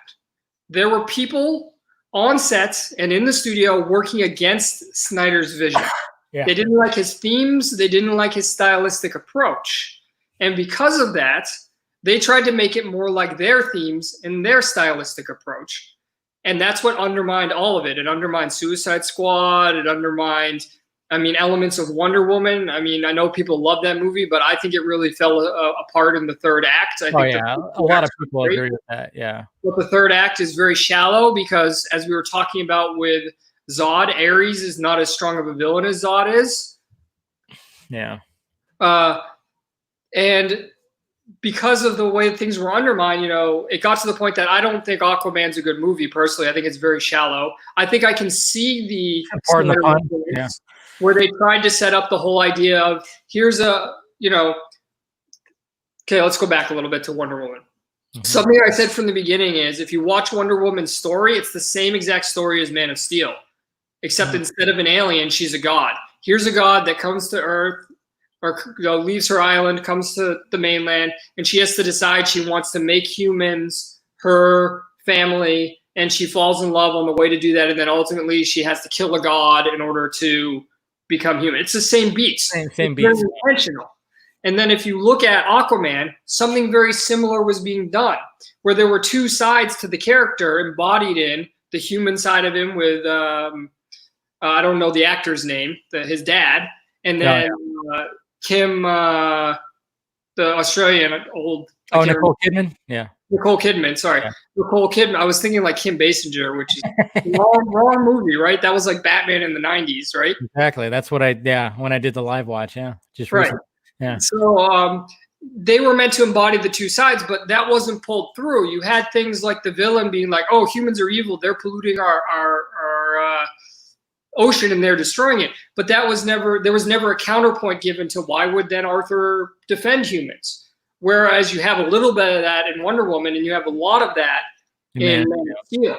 So I do think you saw the dilution, the more Marvelized version of it by making it very, not as thematically deep. And I think what you're seeing is what you just said with Justice League Apocalypse or Dark Apocalypse, there's a different audience and it's a more adult. And what I mean by that is people like you grew up on these type of movies. Yeah. And then there are people like me who were sick of the Marvel approach. I don't really want to see Marvel anymore. I saw That's been great. I'm done with it. I think I watched Spider-Man Far From Home on a plane. It was fine, but I'd never pay to go see it in theaters. And, you know, I have mild interest in some of them because I like Benedict Cumberbatch. I like the idea of a multiverse. Yeah. And, you know, I like Aquafina, so I'd like to see the Eternals. But I'm not going to see them in theaters because I've been burned too many times. And I go and I say, well, this doesn't even have the depth of a Pixar movie. So I think what AT&T is seeing is there is an audience for a more adult approach to it. And I don't even mean adult in the dark, gritty. You can have whatever tone you want, but just the thematic depth of it, treating it more like literature than treating it more like, as I call Marvel, like McDonald's. And there's nothing wrong with McDonald's. I had McDonald's the other day, but I prefer to eat, you know, a nice burger, to go to a restaurant, go down to Celebration Town Tavern and sit there and have a nice feel and a nice meal rather than that. But that doesn't mean I don't like it sometimes. And I think that's what they're seeing. It makes sense. I mean, one of the things, why I'm really looking forward to what Justice League has to offer, and the fact that we've only seen like barely a quarter of it, is what Chris Terrio said a long time ago when he was talking about writing it. I can't remember exactly what he said, but he talked about, you know, God, I wish I could say what he said, but it really, you could tell that he was taking it super seriously. And that's why you feel bad. And I remember even hearing from my source, he even said like Chris Terrio was worried that he wasn't going to get work again after Justice League came out. He was actually worried about it, but he talked about the writing process and how, you know, these characters are like, you know, like, I guess like when you talk about old, God, I can't exactly remember what he's saying, but like, you know, way back when you had theater and like the Greek mythology of it all, and basically looking at the characters, you know, in that kind of sense, which, you know, obviously when like these characters created, I mean, the whole thing about the underwear outside of the uniform was kind of representing that. Well, when like these gladiators used to battle, they battle in their underwear. So that's what that kind of, you know, underwear and boots. And that's why they, you know, they designed like these superheroes like that. Of course, that needs to go away now. We don't need to have underwear out of the costume anymore. But just the fact that he was like, when he was talking about how he was approaching the writing process and kind of looking back at Greek mythology and referencing some of that. And I just want to see some of those like tones. And I want to hear Snyder, you know, when he talks about like the ideas, like when, like today, and even with BVS, when he talks about concepts, and he always says like, it's funny when he talks about certain things and he goes, yeah, I always thought like the concept of Clark, you know, instead of just like, he could just run anywhere, he's hitchhiking because he doesn't want to get, I always like it when he has that commentary, when he says he liked the idea of certain things, when he was talking about First Flight and how like, there's like this gravitational, like this whole thing that just happens. And it's like, you can't even really explain it. Like, how does it work? How does he fly? But the concept of everything. And he even talked about that at the Snyder event when he was talking about time travel and how they try to figure out a way to do time travel. It can only be like two different points because the Earth was at this certain point, you know, and just the way that they come up with like certain concepts. That's what I'm really looking forward to. But like I said, also just like the peeling of the onion and seeing how like it resonates with like today's society as well. Right. Because what you're talking about is Snyder makes storytelling decisions based on ideas. And that's very much what Terrio was talking about when he was talking about classic Greek theater, where they're embodying different ideas rather than trying to have these scientific explanations where you go, oh, well, that wouldn't have worked because no, it's representational. It represents an idea. And that's what Snyder makes his decisions on. And some people have trouble with that because we're not used to that kind of storytelling. We're used to very naturalistic storytelling. That's what wins Oscars, right? You just show someone's real world, whereas it's different. And this goes back to what was said earlier, unfortunately, because apparently this is a hot button thing. But Snyder flat out said it at one point where he said, America doesn't have those myths in the sense of Greek myths, True.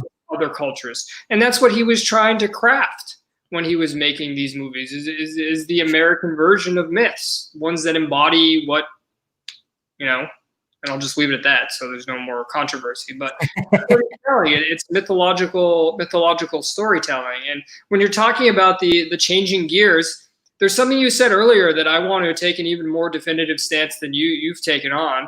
You're saying that, it's inevitable that Suicide Squad happens. Yeah. Honestly, I think it's already guaranteed. I think it is. It's already in the works. They just haven't announced it yet. David Ayer just suddenly switched out of nowhere and just started leaking all of these details. Yeah. And here's the thing. I'm going to give credit to these businessmen and say they are smart businessmen. And if I'm an AT&T executive, a Warner Media executive, and I greenlight this, which costs more money, has less done, and is more controversial, and I greenlight this, and then I think in my head, I go, I'm going to be the one sitting there in the room. I'm going to go, guys, am I the only one who's going to say it? We got another one. Yeah. It's already done. A lot more done than this. Costs a lot of money. Why don't we just do Suicide Squad 2? Exactly. It's not difficult. I've always said, like, it would be easier to release the Ayer cut than the Snyder cut, because it's pretty much almost fully complete, because they even said, like, there was multiple cuts that they were doing testing on and everything. It's all there. I mean, it's not as VFX heavy as Justice League. It's not as big as Justice League, but the thing is, the demand is for the Snyder cut more than the Ayer cut. But I think that, like I said, this is opening all kinds of doors, and I think when it was all said and done, I mean, I wouldn't be surprised if Snyder and Ayer were communicating about all this. And, when everything was going good with Snyder, he was like, dude, just start fucking pushing your shit. Do what I did. And start dropping things. And he has been, and he dropped 2 things today. And you can't tell. And then I want to even go further. I mean, I was even saying, like, Ben Affleck's Batman, there's a script there already ready for it. And I'm like, you can't tell me that they're not talking to Ben Affleck about possibly doing that. I don't know what kind of form it would come in. I know that I feel that Ben Affleck 100%, if he has to do any kind of reshoots or any additional photography for Snyder, he will do it. He is one of those people. What's up? Sam just said something in the chat that I want to hit on that's saying exactly what you're saying. This? Look. Yeah. My fiance doesn't know anything about any of this crap. Thank you. You're saying okay, go. Yeah, you're saying exactly what I say. She gets annoyed at me even for this. Yeah. Like, she asked me, she goes, why is it? She goes, when is this coming out? I go, I don't know, 2021. She goes, can you give me a date? I go, I don't know. She goes, what if it comes out on our wedding? I go, first of all, I don't know why you said that. Second of all, I will put the wedding on hold. No, I told her, I said, I'll wait. I said, imagine getting married on a Saturday and waking up on a Sunday and watching the Snyder Cut. Oh, that'd be something just totally. But she didn't want to hear all my explanations about, BVS did this, so he couldn't do parts 1 and 2, so he had to rewrite part 1 in one movie. She didn't care. She just wanted to know why it wasn't coming out. In the same sense, when she's talked to me about Suicide Squad, she goes, why isn't Jared Leto the Joker anymore? Yeah. She liked him. I hate to break it to you, everyone. A lot of females did. A lot of girls did, and they love that Joker. They love that Harley Quinn. There's a market for that, dude. You don't know. I have friends of mine, lady friends of mine, who are not into the whole big comic book stuff, but as soon as Suicide Squad came out, they're like, I'm seeing that with you because of Jared Leto. He puts the asses in the seats, and the fact of the matter is like, regardless of what you felt about his look or the way he acted, like, he just didn't have time to breathe in that movie. So much was cut out that I think there's potential to be something pretty special in there. For one, I mean, when the extended one, the extended version came out, and there was like that one added scene of him and Harley Quinn in the street, just that scene right there did it for me. I'm like, that's a good fucking Joker. I'm just saying. In my opinion, the best scene in that movie is the acid factory scene. Yeah. When he drops her in there. Yeah. When that whole thing, like, yeah. It's a phenomenal scene. There's so much tension there. There are ideas. There's conflict there. It fits the overall idea of the movie of how do you want to live your life. That scene is phenomenal. And I don't think it's coincidence that somebody, I think it was Ohio Dave, broke the idea that in the Nightmare world, Joker was going to be on the team. Yep. And Deathstroke. Yeah. Well, okay, and Deathstroke. Okay, that actually fits with what I was thinking today too. Grace Randolph is saying there are going to be other cameos in the movie. I would not put it by Snyder to bring back Jared Leto for a cameo in the movie. And now I understand why Joe Manganiello is getting so excited. Yes. Because you want to talk about people who got screwed over? People who got screwed over in their career. Okay? Yeah. I'm wondering. But Joe Manganiello, this dude started out, he was cast in True Blood because he simply looks like a guy on a cover of a romance novel. Yeah, yes, he does. But he also looks like a superhero. He does. Like I wanted him for Batman at one point before Ben Affleck. Batman, but that's also why he works as Deathstroke, because he works as the inverse of Batman, right? There you go. There you From go. a storytime perspective. And when he was cast as Deathstroke, and I saw the costume, and I saw he was going to be in Snyder's world, I said, "That's perfect." The guy whose favorite book is The Fountainhead. He looks the part. They've cast him perfectly. I said, "This is going to be tremendous." And then what has his career done since? Now he doesn't really need to, right? Because isn't he married to one of the divas? But Mendez Gloria. Yeah. She's got that whatever show that she was on. I can't remember exactly the title, but she's got that money going on. Right. So he's got his True Blood money. She's got her Desperate Housewives money with Longoria. Well, right. So he doesn't need to act. But his career was screwed. Imagine a full movie of Deathstroke versus Batman where it's Joe Manganiello. Yeah, he was almost he almost went for Superman as well. Any of them. Yeah, exactly. Except Spider-Man. He's a little too old. He was in the first Spider-Man, though. He was Flash. He was Flash. He could have been Flash Thompson, too. Why was he not in Spider-Man 3? Yeah. No, he was Flash Thompson in the original, the Tobey Maguire Spider-Man. He was Flash Thompson, which is pretty crazy. But no, like when I brought that up. Sofia Vergara. Yeah, there you go. Modern Family. I couldn't remember Modern Family. She's got that Modern Family money. They're doing okay. I mean, he still did stuff. He did that last Pee-wee movie. I think he's doing something with Dungeons and Dragons. He's a big nerd. He is a big nerd. That guy is a big nerd, which is kind of funny because you look at him, you don't expect him to be a Dungeons and Dragons fan, but it's like Vin Diesel, right? Vin Diesel is a huge sci-fi guy. Yeah, exactly. So they all are. That's what I love about it. You see this persona, this presence, and then you realize, I mean, even Cavill's the same way. He goes, "Oh yeah, I'm a gamer." He plays video games all the time and stuff. So, but when it comes to Manganiello, it's like the fact that what he tweeted out was talking about his actual end credit scene.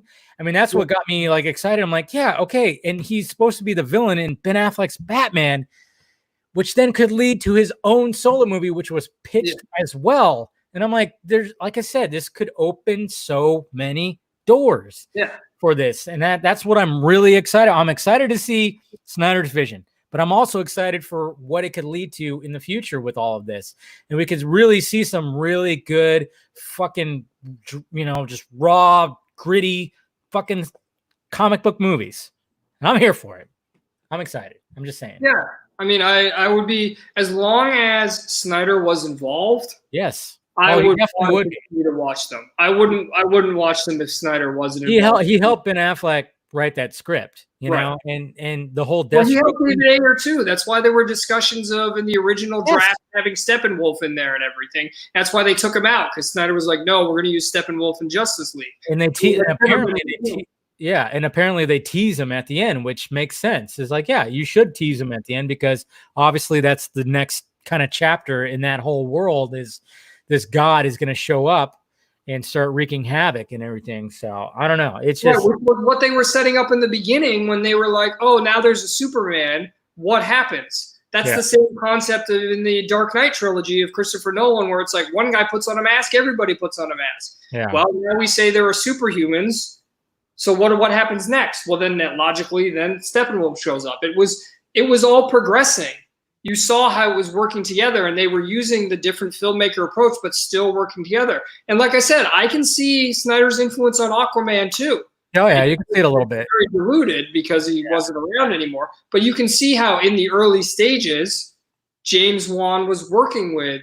He even said that. He Snyder. said, yeah, he even said that he approached Snyder and talked to him about different stuff. And of course, you could see it all over Wonder Woman. But there's Right. we can all agree about the third act gets a little okay, but leading up to then, it's a pretty damn good No movie. Man's Land.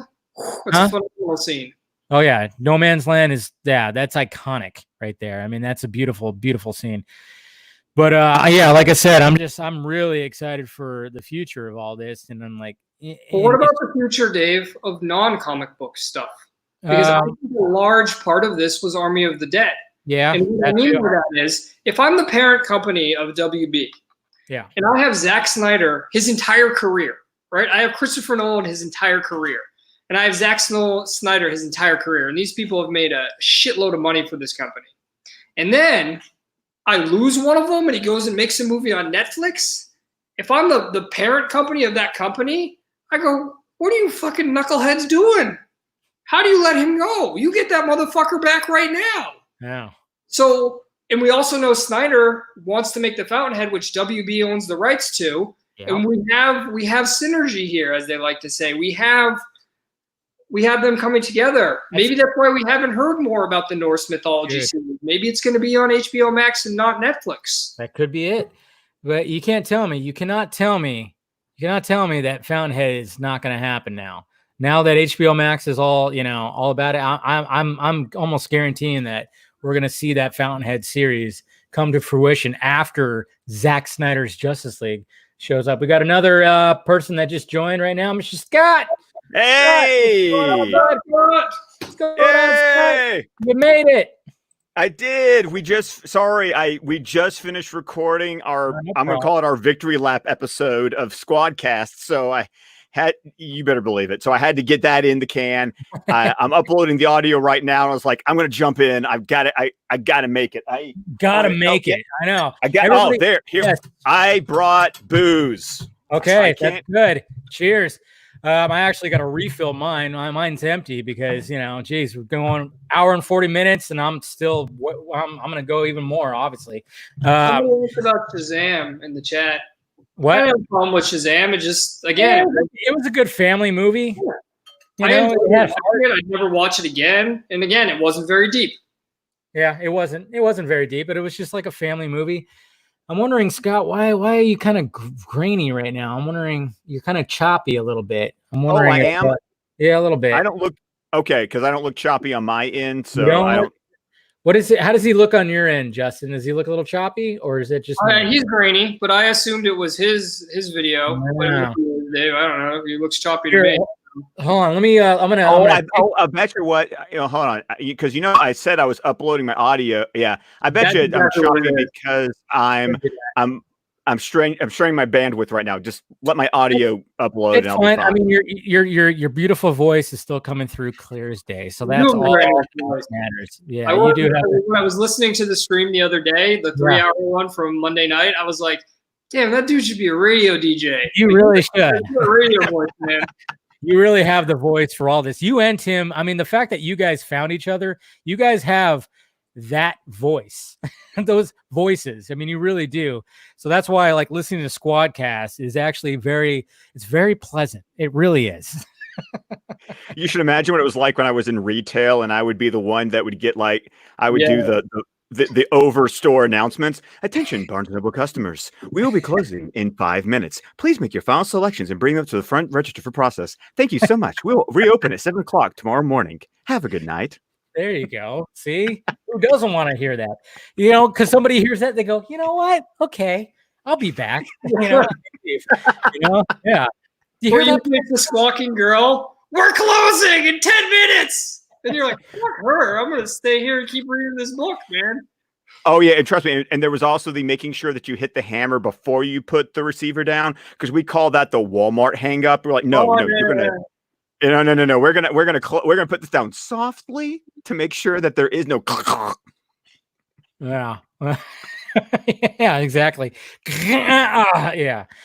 So, Scott, what are your thoughts about today? I have not experienced a high like this maybe since November 17th, 2019. And even then, it's something we were even talking about on the show. And Tim's even trying to produce it to get it out tonight. Like, we're trying to strike while the iron's hot. I don't doubt it. Yeah. The it's exciting to have the enthusiasm back. Yeah. Because it's been missing. It has. And I have not been able to keep up with it's been a long day since I've been able to not keep up with my notifications the way I basically just sat in front of a computer. No. Yeah. I mean, the fact that I had to work today, and I mean, I found myself just like when I was going, and I was doing my thing, and it's like I had to stop and just kind of like scroll through, like just and just try to respond to who I can and what I can. And everybody goes, "Are you going live tonight? You going live?" And I'm just like, I'm trying, but I had to work today. It's just, of course it had to happen where it's like, I didn't work Monday or Tuesday, and Wednesday I get called in the day that this all happens. I really would have wished I could have been home and just done all this stuff. And, I call that California luck, Dave. That's when you live in California. What's up? I call that California luck. It's when you live in California. It definitely was. Jeez, I tell you what. But well, what do you, Scott? When it comes to what you're looking forward to in like the next year, what are you looking forward to the most? Put you on the spot. Oh my God, that is what I'm looking forward to. Honestly, is the fan community coming back together and us getting excited again about what are we going to hear this week? What's going to get dropped this week? I mean, something that has made being a podcaster, a member of the fan community, whatever label you want to slap on what it is that we do, is the interactions. It's the symbiotic relationship of, I feed off your enthusiasm and you've communicated to me that you feed off of ours. And I want that sense of fan community again. And I feel like, because we don't have a release date yet, we just know it's 2021. Yep. But yet I want to follow this news. I want to be checking, okay, what's Variety going to say? What's this going to say? What are the stories? What are the details? And then everyone kind of going back and forth. That's what I'm looking forward to. Because of course I'm looking forward to the freaking product, whether it's a movie or a series or whatever. Of course I want to see that, but I got a year before that happens. So what do I have to look forward to leading up to that? Well, it's the listeners, it's the viewers, it's the people out there that we use the internet to find others like us, so that we can not feel alone and feel like, you love this stuff, I love this stuff, let's bond over that. And that's what I'm looking forward to seeing in the next year, is that return that has been decimated in the last 3 years. Yeah. Strong. You got a strong PR game. Yeah, he definitely does, man. That's what it's all about, But no, I totally get what you're saying. I mean, no, he's like Deborah Snyder, strong PR game right there. No, but like, I get what you're saying. It's like the hype levels are now, I mean, after November of last year, when, we had Ben Affleck tweet out the hashtag and Gal Gadot, I mean, it definitely, it parlayed this whole thing into another level, which was great. But at the same time, and then of course Snyder was still dropping stuff, but he's been pretty quiet for like the last month and a half, 2 months, whatever the hell it's been. The fact that he was quiet for that long, and then you just kept hearing stuff, people were begging for anything, just anything. And then all of a sudden, on Saturday, I mean, we've already kind of talked about this, touch bases with it. It's just, as soon as Umberto Scoopy Pants, when he dropped that, all of a sudden it just I don't know, the hype levels just went up. It just went up. And the fact that all these bloggers started talking about it, and now that it's finally, I mean, I've seen people in the chat go like, well, what are we going to talk about it now that this thing's going to get released? I'm like, there's still so much to go over. There's still so much to speculate. There's still so much that Snyder's going to give us when he's actually doing all this stuff. It's like, there's still a lot of things that we could still talk about. It's not over yet. The fight's not over. I mean, we could still do our things. The campaigns that people run, they're still going to be ran. there's still, I mean, it's not over yet. Just because they finally announced it, we still have a year of just like talking about it, speculating, news. And like I said, I'm going to cover this thing like a motherfucker, like I did with BBS. I'm going to constantly, anything that I have been, but I'm going to go strong. I'm still going to drop my series of videos that led us to this moment. You know, I'm still going to do that. And that's probably going to be a thing where, I don't know, I'm probably going to release 1 or 2 videos a week about that. Probably, I don't know how I'm going to format all that. I'm still trying to work out the outline. And now this is a whole new fucking chapter. The fact that it's now been officially announced, but there's still many things that we could talk about. And then we got the Ayer cut. We got a possibility of who knows what's happening with Ben Affleck's Batman now. It just opens doors. And what I was saying at the beginning of the stream, at the beginning of the show, is the fact that this shook up things over there. Yes, I love your hats right there. Sorry, somebody asked what happened to the hats. It was too hot, so I put on. Too hot for those hats? Okay. This hat is very well designed for the South. So okay. Yeah, you know, and of course, you know, Scott's from the South. He knows that. But yeah, I do. Yeah, it gets pretty hot where you guys are. I mean, not like not California hot. California hot I can handle, but that fucking swampy ass humidity. Oh God. My God, it was just terrible. And I like the humidity because it makes you like the humidity. The California drains me. Oh, geez. Well, that's just the economy and the infrastructure. Anyways, all right, we got. Hey, there's Tim. I thought you were supposed to be producing an episode. What's going on here? Okay, now I know why you were trying to duck out of the episode so fast. Oh, come on. You saw the chat. You knew you should have known where I was going. I didn't see the chat. And you know what's great is I knew this was going to happen because this happened to Tim the when we had a stream. It's like at first he was choppy and grainy, but as soon as a 4th person showed up, now Scott, you're clear again. Now you're there we go. It's totally flowing. So thank you, Tim, for saving Scott. Save Scott once again. Yes, exactly. Always in the clutch. Always in the clutch for Scott. So, well, thank you, Tim. I figure I got a little bit of time. I couldn't resist. Yeah, you have to talk about this. I mean, I have to talk about this. Thank you, Dan. So how are you feeling right now, Tim? What are your emotions about what happened today? You know, it's one of those things where you've been fighting a battle for so long, and you finally get to it. It's I'm not gonna say it's anticlimactic, but like like we felt like it was inevitable. I mean, Scott and I, like we all did. But yeah, I get what we all knew it was kind of inevitable. Yeah. We're lucky enough to be privy to like some of the back channel talk where, you know, we kind of know some of the details, you know, that's stuff that's not divulged. So it's like you start gaining confidence in things in that way. Like in our show, we were able to kind of talk confidently, like, hey, this thing definitely exists. Like we've been talking about that for a long time. And we knew this thing was coming. And then even if we didn't know that, you could just kind of look at the common sense of things here, like with you know, with the business situation, you could see it is like it's the most almost an obvious thing to do in the world when it comes to the business side of things. So it's like you at this point we were just waiting for it to finally happen, and it was fantastic, man. So it's such a good day.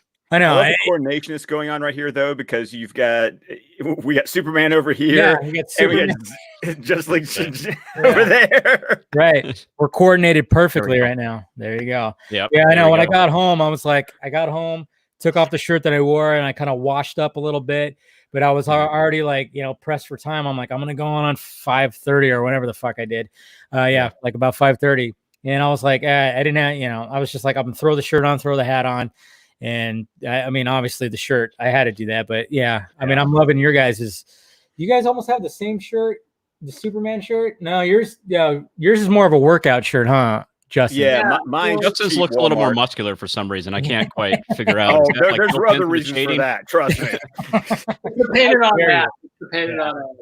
No, it is a workout shirt. This is like I said, Dave, early in the stream, I busted out my fine china. That's right. It is the fine china. When BVS came out, they did an Under Armour. They used to have a brand called Alter Ego in Under Armour where they were all different superheroes. Yeah. So for BVS, they did the Superman and the Batman, and they were $60 each. And I usually only wear them at the gym, but can't go to the gym right now. This seemed like a good opportunity to wear this shirt. Yeah. And I see you got your sign there. I love it. I remember seeing that sign. Infamous Snyder cut sign. Yeah. When you and Dave went to Comic-Con. No, well, he went to Comic-Con. We went to D23. It was D23. That's right. Yeah. That's what it was. I was supposed to join him at Comic-Con, but work got all stupid, and it was just, it was very last minute, and I couldn't get the time off work, and it was really dumb. But we decided, hey, let's go to D23. When he said he was going to go to D23, I was actually on the Vodka stream where you mentioned that you were going to do that, Justin, and then I was like, well, I'll join you. Might as well. Shit. And I didn't join the Comic-Con part. So D23 was interesting. It was an interesting day. I mean, the video, it turned out as good as it was going to turn out. I mean, we had professional equipment that didn't quite work out as well as that we wanted to. You know, we had somebody who had access to equipment to make it look a little more professional. We had like the clip-on mics and everything.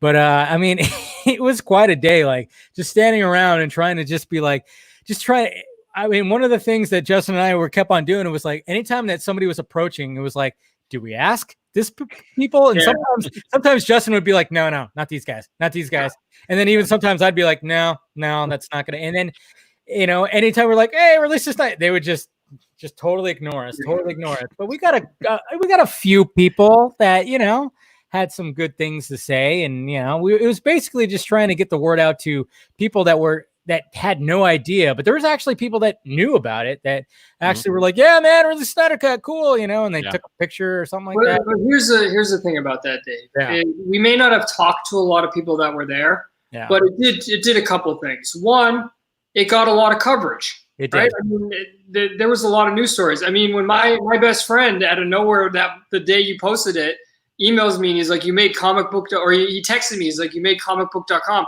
and he told me before I knew. So like, that's how you know, like, something happened. And then the other thing is, we showed Warner Brothers and AT&T and everyone that beyond Comic-Con, which was the first step in this process, that we were not just on the internet. Because that was one of the things people said from the beginning, is that this whole campaign was just on the internet. Now, you could actually argue this started with Snyder's event, which I think was very intentional on his part. But doing that video, and there's a lot I learned from it. I do wish we had been more assertive when talking to people, and I do think that we didn't acquit ourselves as well as we could have, and I hold myself responsible for that. But showing that we exist off the internet and giving other people the inspiration to do it. How many other people did we see then taking pictures at Comic-Cons, carrying signs and talking to their friends? And then I had people in real life. Like, I still have my boss from my last job. He texted me today and he was like, yeah, it's coming out. He's like, my friends love it too. And then, you know, I had somebody else from that job text me and say, congrats, I hadn't heard from him in months. It was all part of the process of normalizing this and showing that this is not a weird group of people. This is normal. And we brought it into the real world by just saying, hey, this is down the street. We're going to go hang out down the street and talk about what we love. Oh, you guys did fantastic. I loved watching that video. You know, and it was everything you described as I remember from it, and which to me I thought was the most fun part about it was just like you guys trying to debate. Should we try to talk to that guy? That was fun. It was. I try to keep those little moments in between because, you know, we had so much footage because I don't know what time we got out there. It was like sometime in the morning, probably what, 9 o'clock in the morning, 10 maybe. I don't know. We were there for like a good 4 to 5 hours. I mean, that's what it was. Good 4 to 5 hours. And just standing there trying to not get too heat, you know, try to stand in the shade. First we were on one side, then we went on the other side, and then we were like directly in front. And it was just, it was an interesting day. And then like around 2:30, we were like, okay, we're hungry. Let's go get something. And that actually led to probably the best moment of the entire video, which we're sitting in there eating pizza, the three of us. And all of a sudden this girl comes up and goes, oh yeah, I work with John Campea. I saw your sign and blah, blah, blah. And it was just like, what? And then all of a sudden she wanted to shoot a video directly to John Campea you know, basically razzing him about the Snyder Cut because we know that he's been kind of back and forth about it, you know, tired of hearing about it. And she was very bubbly, very just all about it. And that ended up, I mean, I remember I even posted that clip individually and people loved it. And I mean, speaking of Campea, I don't even know, has he even talked about any of this right now? I mean, I know he did his normal live show during the Man of Steel watch, and I saw a clip where like his partner in crime was like, you realize right now they could be announcing the Snyder Cut and we're doing this right now. And it's like, I don't know if he's mentioned anything about it. I haven't looked. Somebody should check on him. Yeah, I know. There's a lot of people that's just like, I've done a really good job because I don't like fights. I just don't. I've done a really good job of cultivating my timeline to be like, That's yep, good. you go in the corner, you go in the corner, go in timeout. No. And so thankfully it's been one of those days where my timeline today has just been nerd Mardi Gras. It's been fantastic. Did you already talk about this, Scott? Like we just got done talking about it in our show, which will drop after this. But it was just like, it was like the way it used to be. Like it was the thing that made us all energetic and it just gave us all the excitement to do the show that we've been doing for almost 5 years here. It was just like all of that again today. Justin, what happened? So I just got sent a DM by Krypton Cage. He wrote something because the announcement was made after his show ended and he pinned it on YouTube. Do you want me to read what he wrote? Sure. Yes. Okay. See what he had to say. This is what he wrote. This is, well, it was reported today that the Snyder Cut is coming to HBOMax like I've been saying they should do for the last 6 months. It's also reported that, as I've said all along, the Snyder Cut is not complete. I've been saying forever that a fully completed version of the Snyder Cut doesn't exist, and since all the reports are saying it'll cost 20 to 30 million for them to finish, I was right all along, as well as most people in the industry. I'll just wait for all the Snyder Cut people who insisted to me the cut was 100% finished already to tell me I was right. Crickets. Although I do have to call myself out on something I got wrong. In telling everyone correctly that a fully finished Snyder Cut didn't exist, I also said I didn't think WB would ever put up the money to complete it. I was wrong about that part, and happily so. Not because I care about the Snyder Cut, but because I know a lot of people are happy for it. Well, I mean, he's not wrong with most of everything he said there. Yeah, he's not. I mean, No. he did. But it's also an infantile pissing match where you're worried about being right or wrong about it. Yeah. Like, Of course, that that. part is. He's But saving you face. notice but to Tim's point, he worded it Be in right a back. specific way. Yes. To Tim's point, well, nothing he said in that statement is factually incorrect. Right. Yeah. Well, and that's what he was always doing. He was always winding people up by doing that. Because he's right. There were people who were claiming illegitimately it was 100% correct, complete. I think, all of us here, and, you can correct me if I'm wrong, but I'm willing to speak to it at this point. I think we're all smart enough to know it wasn't 100% complete. Right. But when I was saying the Snyder Cut exists, what I was saying from the beginning, from that November, I was saying there's a different story. That's what I meant. There's a different story that was written and shot. Now, I didn't think the VFX were done and all of that, but the fact that there was a completely different story to be told is what I meant by the Snyder Cut exists. And a lot of that was lost in this debate. And that's why comments like these, I agree with you. Everything you said was correct, but this doesn't interest me anymore. Right. Dave earlier, the cut's coming out. Reality won. None of this shit matters anymore. Let's move on with our lives. Well, and that's Thank you. I mean, for all of us, I mean, I think, we're all kind of a part of the same group. Like that's never been an issue for us. Like we knew the cut wasn't complete. We've known since 2017 that it wasn't complete. Right. Yeah. Since November 22nd, 2017, we've known. He found the tweet. Yeah. Well, you found it, or somebody found it, and it had found one of our old tweets, and I'd kind of forgotten about it. But I know that's what I love about fans, and when they know like certain things, like somebody in the chat kept going, "Dude, you called it Zack Snyder's Justice League back in 2017."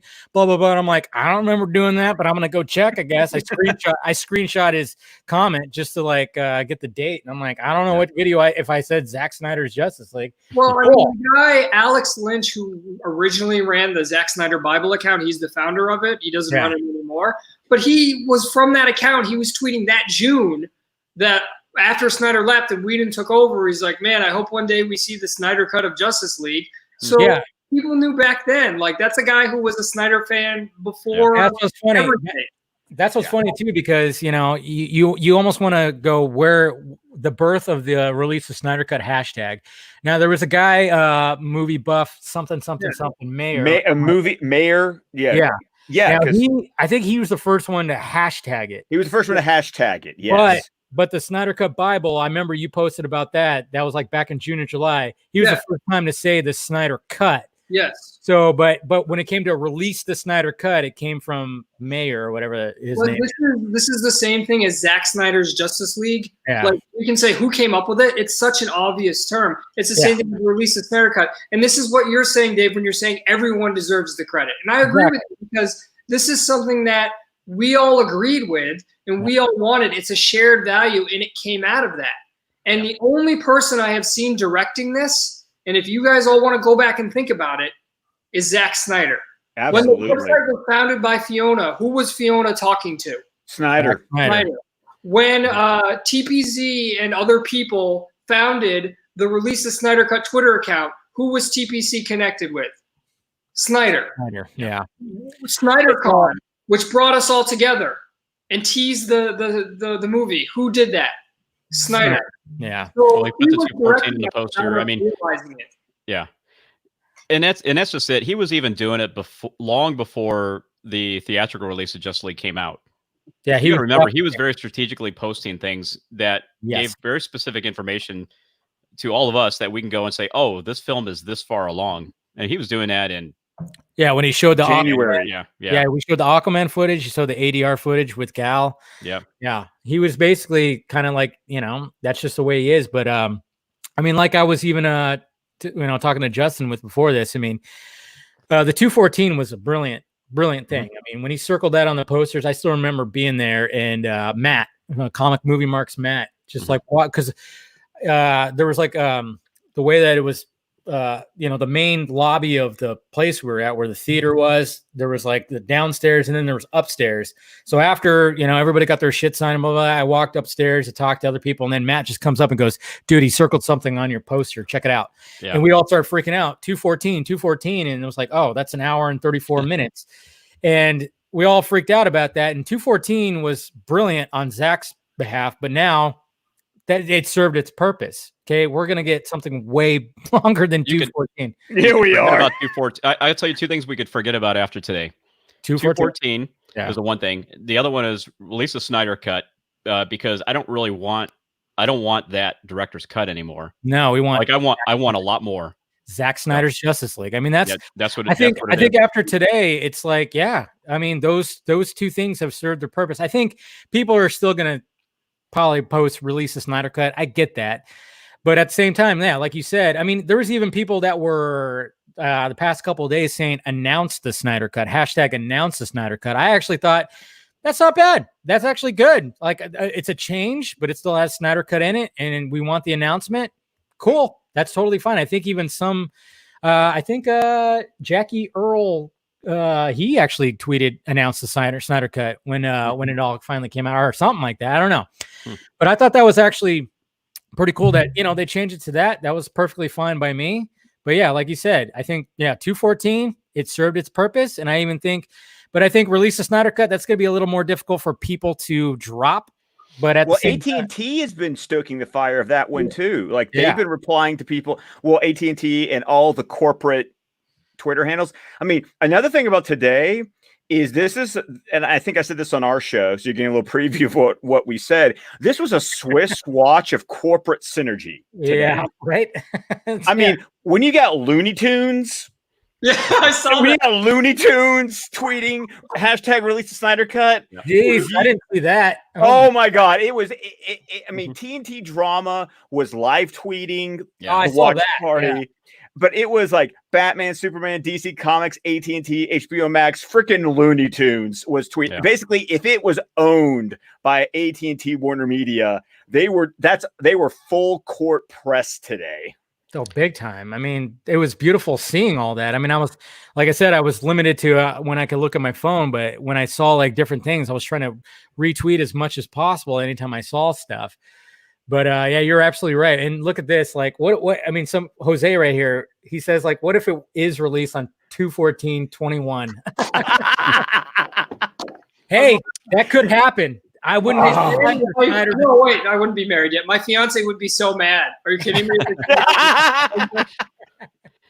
I don't know. I have no attachment to that number anymore. Yeah, I know. It's true. Like I said, like that number, I mean, it represented something. It really purpose. It really pushed it. Like when he circled that thing and we got the runtime of what it currently was at the moment. But yeah, like I said, and I kept saying that too, like ever since probably October, November last year, I'm like, it's going to be more. It's going to be more. It's absolutely going to be more. And when I got pushback from that, I was like, how are you pushing back on that when you can get more of what you want? There's nothing. Jason Momoa said, so like he said back in like what, 2017 before Justice League came out that they shot it for 2 movies. I mean, and I kept hearing too, like from my source was like, they kept on going, is it going to be a trilogy? Is it just going to be 2 movies? Can we condense it to 1? I mean, I guess it kept going back and forth. Apparently it kept going back and forth of how many like parts of this Justice League movie they had. And I mean, they initially settled on 2 parts, you know, but at one point there was 3 parts, and it totally makes sense when you look at Snyder and the way that he tells his stories. He wants to take his time. That's why when it comes to the miniseries format, I'm like, yeah, it's perfect. Why not? Why would you hate that? You know, and especially when at the end of the day, you're gonna get the full movie no matter what. And another thing is that, you know, so much of that back and forth and the conflicting information and the budgets and the how much of it's complete and how much of it's not complete. When you read that Hollywood Reporter article, now once again, you're getting it from the Snyders, you're getting it from Warner Brothers, but you know, I have to work with what information I'm given. But when you find out that he had a nearly 4-hour optimal cut that the studio wanted, that the studio wanted 2 hours, and I think this is the most tough thing. The fabled, I'm going to call this one fabled. The fabled unwatchable cut was the one where he tried to take a nearly 4-hour movie and trim it down to 2 hours and 20 minutes. And it was the first thing the studio saw. Well, yeah. That was a first draft basically to go, Pretty much. How can I cut out half my movie and still make it make sense? Exactly. Well, we got a new guest on the stream that has never been on before. Oh my God, look at this, Mr. Matt Jarba. What's going on, everyone? He's here. Woo! What is going on, Matt? Not much. It's been a good day. It's been a very good day. Been a very, very good day. Obviously, you guys probably know Matt from $3 Theater. I appreciate you coming on. I mean, I've watched your videos about all this, and I love the pushback that you give some of the haters out there. Yeah. And I just love the fact that you're here, man. How's it going? It's going good. Sorry, it took me a little bit longer. I have 2 children, 2-year-old and a 9-month-old, and the 2-year-old does not like bedtime, so it just takes a bit of time to get her, you know. And I can't lull her to sleep by going, but if you just go to bed, that puts you 1 day closer to Justice League. Yes, just 1 more day closer to Zack Snyder's Justice League. Oh my God! She'd be like, "How did you get laid?" Is what I would hear back from my own child. That's what. Wow. It would happen. She would ask that question. She'd be like, "Wow, really? Like, Mom, could you lower your standards any further?" I mean, Snyder fan? Come on, at least go someone better like Spielberg. I know, jeez, come on. Hey, I get to dangle Gal Gadot Wonder Woman in front of my wife, and she's like, "Yes!" I'm like, "Good, I married the right woman. Thank you." There you go. Yeah, you go. I mean, you could like bring like a Gal Gadot stand-up into your bedroom or something, and it'd be just a nice way to kind of spice it up a bit, I guess. Giving you ideas already. Oh man, I saw her at Comic-Con during the 2017 when they were on the floor, and I had first time I've been that close to her, and my God, she like radiates beauty. It's just insane, dude. How attractive I'll see random gifts on my timeline of her just like raising an eyebrow, and then like when I see it, I go, like I don't know what it is when she raises an eyebrow. It just does things to me. I'm like, she really is a goddess of sorts. For sure. Yeah, and it was so funny how many people were against her casting back in 2013. I remember that. And I was actually one of the few that was supportive of that back then. I was good with it. I mean, the only thing I saw her before was, of course, Fast and Furious, and I was like, okay, yeah, I could see it. She like held her own with that franchise, with for her part. I'm like, yeah, and I looked at her, I'm like, yeah, she's a little, slender, but she's she's a supermodel, for God's sakes. Give her a little bit of bulk, and my God, and when she did put on that little bit of bulk, perfect. I mean, Yeah. my God, we could do a whole show on that. But anyways, Matt. But we don't want to be canceled. We don't want to be. That's the problem. We don't want to be yet. canceled. So Not we yet. got to be. We can't be Campia on this. Trust me. Yeah. Oh, look at that! I love it. See, Matt, he throws the shade, man. Hey, I've met Campia. He's moving to my city in like pretty soon anyway. So is he really? Where are you located at? I live outside of Seattle. Oh, okay. And he's moving up this way. But I met him last summer at Comic-Con. Okay. And I'll tell you this: he's got his audience trained. He does. This guy in front of me asked him a question, and then there was a follow-up question he wanted to ask, and the kid couldn't think of what it was right away. So he just goes, "I'll super chat it to you." What? He said this in person. He's literally a foot away from John Campia, and he says, "I will super chat you this question." And to John's credit, I give him credit. He's like, "No, just email me and I'll answer it. It's fine." But like, I'm like, dude, you got a man. You could just snap your finger and people just throw money at you. It's like you got beer flavored nipples or something. Oh, wow. That is, man, if I ever hear that in my life, I might go, what the fuck? I mean, seriously. Yeah. That is some control. I'm like, how do I get that? Seriously. Like, how do I like, berate people to give me money? Like, how does this work? Everybody in the super chat right now, if you got something to tell me, you better say you're going to super chat it to me next time, That's how we operate. I'm holding you guys to a whole different standard now. Just saying, everybody in the super chat. No, but that's crazy. Like, I've never met the man. Like I said, we were talking about the D23, Justin and I, we went there and held the very sign that is behind him right there, just to get the word out. When it comes to, when we were talking about the D23 video, where we just wanted to talk to Disney and Marvel fans about the Snyder Cut. I mean, it was at that time where it was like, okay, we need to do something else than just tweet a hashtag. Okay. Like, there was a bunch of campaigns that were happening. I didn't take a part with like a bunch of them. I supported a lot of it. Like when there was the billboard and the flyby, I did videos about it. I'm like, cool, good job. It goes to AFSP. 100%. I'm all about that. Cool. But at the same time, it was like, we just seemed like we were at just like almost like a plateau of like, how farther can we go with this online? And that's why we're like, let's take it into the reality. And Justin did it first at Comic-Con, holding up that sign and just kind of like creating the dialogue. And then to be fair, that was part of Project Comic-Con. So Ben asked me to make a sign because I was friends with him from Snyder Con, as people call it. And I went there and I helped them with that. So that was a lot of Eric Blake and all the people who were at Project Comic-Con. Yeah. That was, and they did a good job with all that stuff. And I know there was like, there was some back and forth with all that, but then when we came across, I mean, we were talking about how we came across one of John Campia's, I guess, coworkers, or one of the people that works for him. I forgot what her name was, but I mean, we were just in a pizza place, just getting some food after like standing out there for like 4 or 5 hours. And she just shows up. She goes, "Yeah, I work for John Campia and I saw your sign and I was wondering if we could just do a video." And it was perfect. Like the perfect way to end that thing, with her just being all bubbly going, "Hi, John. I just ran into some people that talked about something that you are sick of hearing. Release the Snyder Cut." It was a beautiful moment. Trolling John Campia sounds like a fun way to spend a day. It really does. I mean, it was just a perfect way to end, because I mean, through that day, it was like, it was very difficult to get people to talk. Like, we got probably about, 5 or 6 people to actually discuss what we were talking about and everything. I mean, most of the time people thought we were just protesting something, and it was like, this is not a place to protest. Come on. That was hilarious. Yeah. Some people just thought we were protesting something. I'm like, read the sign. We just, we're not. Okay. Ask questions. But the fact of how we just, like, this off chance that we were just eating at a pizza place and just bullshitting, and somebody from Campia's camp walks in and wants to shoot a video with her, like, basically berating John Campia with Release the Snyder Cut. It was a beautiful moment. Nice. That's definitely a good one. I interviewed someone from that particular camp, that the Comic-Con guys. Yeah. Over the summer. I forget his name, but it was a super interesting interview because the guy was loud and very abrasive. Definitely East Coaster. And, it was fun. But I've been supporting supportive of this since since Snyder first left the project.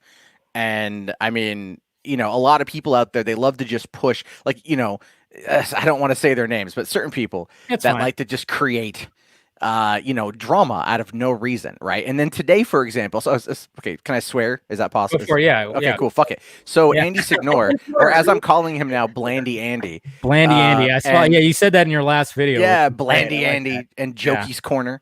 As I'm referring to them now because they're just clowns. They are. But anyway, so Andy today, is like he's willing to eat crow, which is good. At least there's some self-reflective ability there. He did say he did kind of apologize. Yeah, but I happened to be doing dishes earlier today, and I had my earbuds in, and one video I was watching ended, and it autoplayed over to Andy's live stream talking about the Snyder Cut, and I'm like, oh great, my hands are covered in crap. I can't turn off my phone. I'll suffer for my art, and he gets to the end of it and he goes like, well, guys, like everyone's right.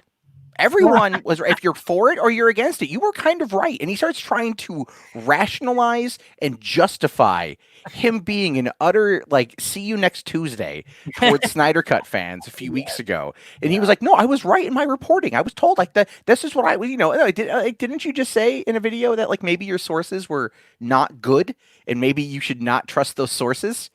I mean, considering that his first article said that kind of relied heavily on Warner's not wanting to work with Zack Snyder ever again, and yet the Hollywood Reporter today said the exact fucking opposite. Yes, like they left the room and they were pumped up, and I'm like, I trust this more than FandomWire.com. Yeah, and then even like when I reached out to my source, which is not a source at Warner Brothers, it's a source to Snyder, and I even asked, I'm like, so when this screening happened, I mean, did you hear anything? Like, what did you hear? And he goes, I can, and I even agreed, and I even said, like, a couple of times too on streams or on videos, is like, yeah, I can understand if actual Warner Brothers execs were like, fuck this movie, it's a piece of shit. But at the same time, I'm like, that's not who he's screening it for. I mean, it's Warner Media, it's AT&T, it's the people that want to have content on HBO Max that are looking at this thing and going, this is a fucking goldmine. I mean, the shit is mainstream now. Everybody's requesting this thing. Everybody wants this thing.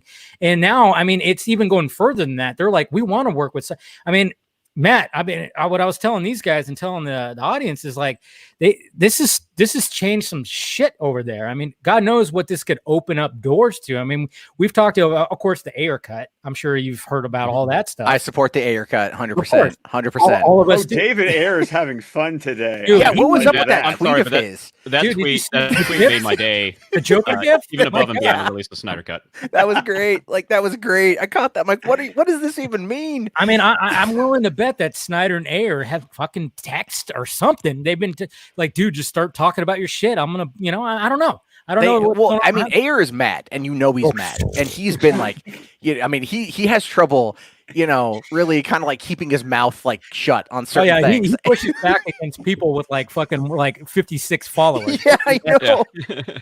It's so funny to watch. He stays pretty professional most of the time, but you can just tell there's a few times that dam breaks a little bit, and some of that real David Ayer gets out, which I love every single time.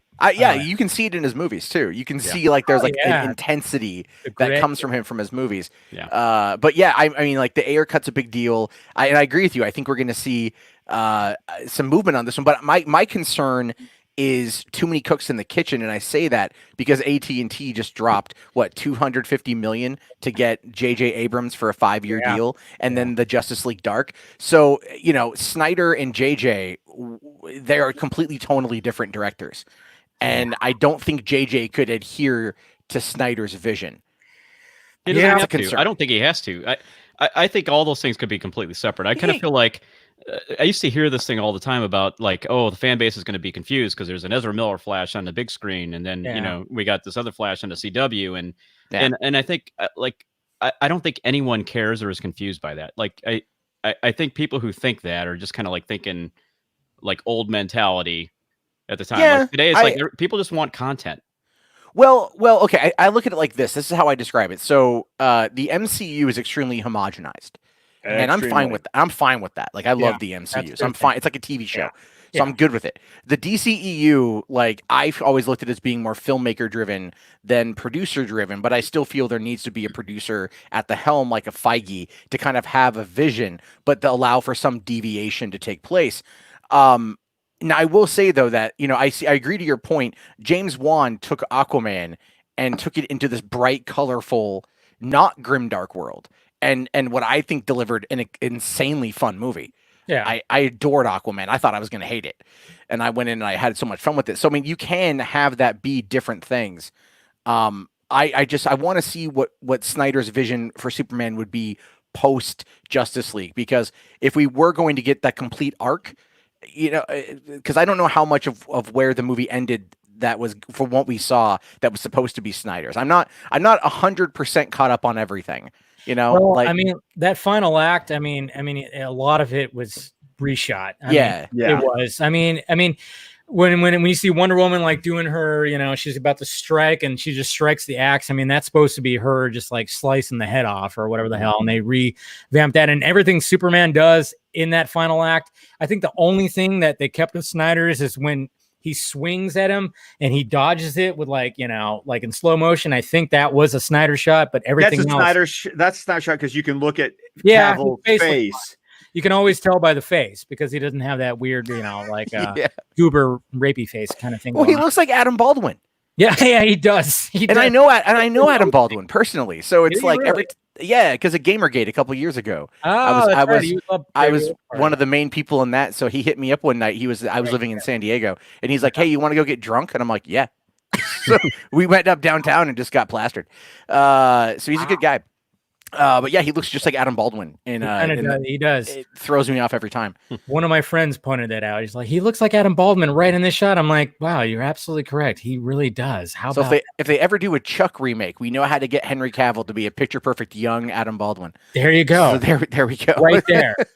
Right there. Yeah. But when it comes to Superman after Justice League, I was catching wind. I'm like, I had somebody who told me yesterday that was in my DMs going, "Hey, I'm hearing that Cavill's in the live watch tomorrow." I'm like, that would be interesting. I could see that happening. I mean, it seems a little far fetched, but I mean, who knows? And sure enough, he was there.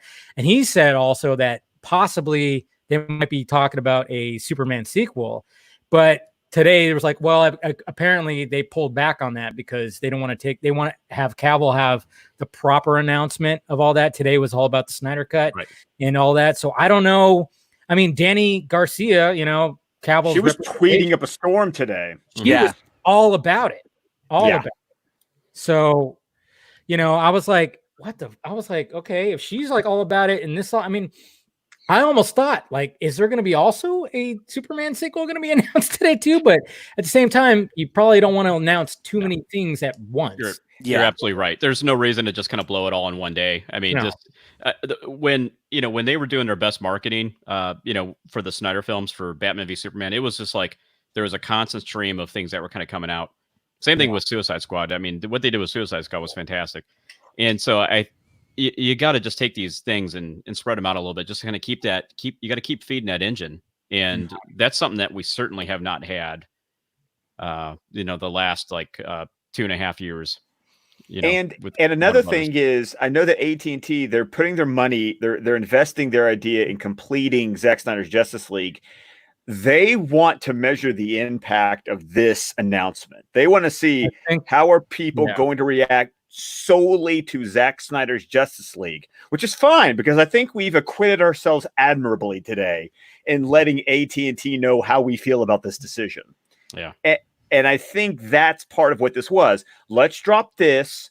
Let's see how it plays. Let's track those metrics. Let's look, I'm sure, as some people have been mentioning in the chat, let's look at those AT&T, those HBOMax subscriptions. Let's see what happened today. Because, yes, it's not dropping till 2021, and HBOMax is monthly. But I don't know if this makes me a corporate shill, but there's a part of me that goes, yeah, but we need to kind of start. It's almost like corporately, you need to kind of reward this behavior now to go, thank you.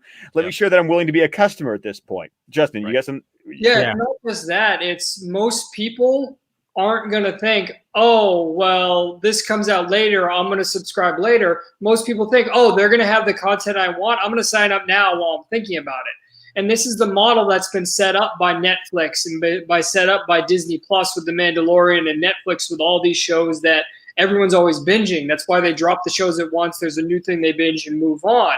And that's what we have to realize is the marketing plan is going to continue to roll out, where they'll have the shows that'll be there when it comes out. I saw Anna Kendrick was tweeting today. Yes, I got that. She has her own show coming up on that. That's right? not a coincidence that she's tweeting about her HBO Max show on today. That was part of all their plan, and that's going to keep coming. So all of this news is going to keep coming, and that's why I think the air cut's already a done deal. I think they'll announce it at some time over the next year because they know they want it, and they know that's a way to get hype and get more subscribers. It's just a way to keep driving subscription rates, because that's Absolutely. the problem with the subscription model is you have a ceiling. If you only have a certain amount of subscribers, you always have to be building subscribers, or then you have to figure out an additional content revenue. Yeah. So they just have to keep building subscribers, and they'll keep marketing that way. It's a no-brainer. Like, and many of us said this, it's cinematic quality content for a streaming service for very little money. Honestly. Tim, tell me this is actually real. It's not, but it was the funniest thing I thought today. I wish it was real. At first, I was like, "Is that real?" No, it's not real, but it's the funniest thing I saw today. I know that's awesome. I love that though. You know, that is pretty good right there. Yeah, beautiful. It would be valid at this point. It would be. If they did that. I mean, that's why I was questioning. I'm like, is that real? Did they actually say that? Oh man, that would be pretty sweet. But maybe that's just the vodka talking. But yeah, Matt, what I wanted to ask you too is the whole rumor about possibly Justice League, this Zack Snyder's Justice League. You know, that apparently is going to be, you know, of course, 4 hours plus.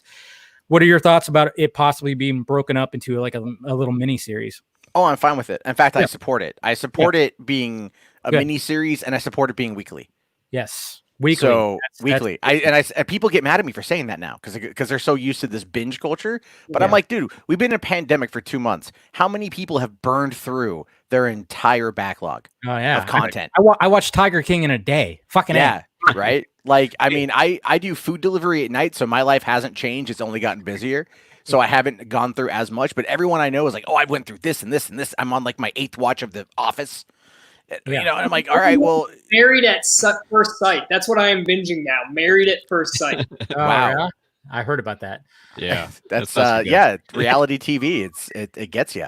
I tell you what, but yeah, no, I mean, we've been talking about that for a while now, because I caught wind of something like that of actually Snyder pitching that to HBOMax, which when I heard that back in November, I was like, well, that's, I mean, when I sat back and I thought, I was like, when I heard that, I was like, oh my God, I'm like, that is something that I didn't even think about. And I thought that's absolutely brilliant. Like when I thought about it, when I thought about the bang for the buck, like if you want to, bring somebody in, like, Steven's talked about it multiple times too, about, how Mandalorian was like the ultimate draw for Disney Plus.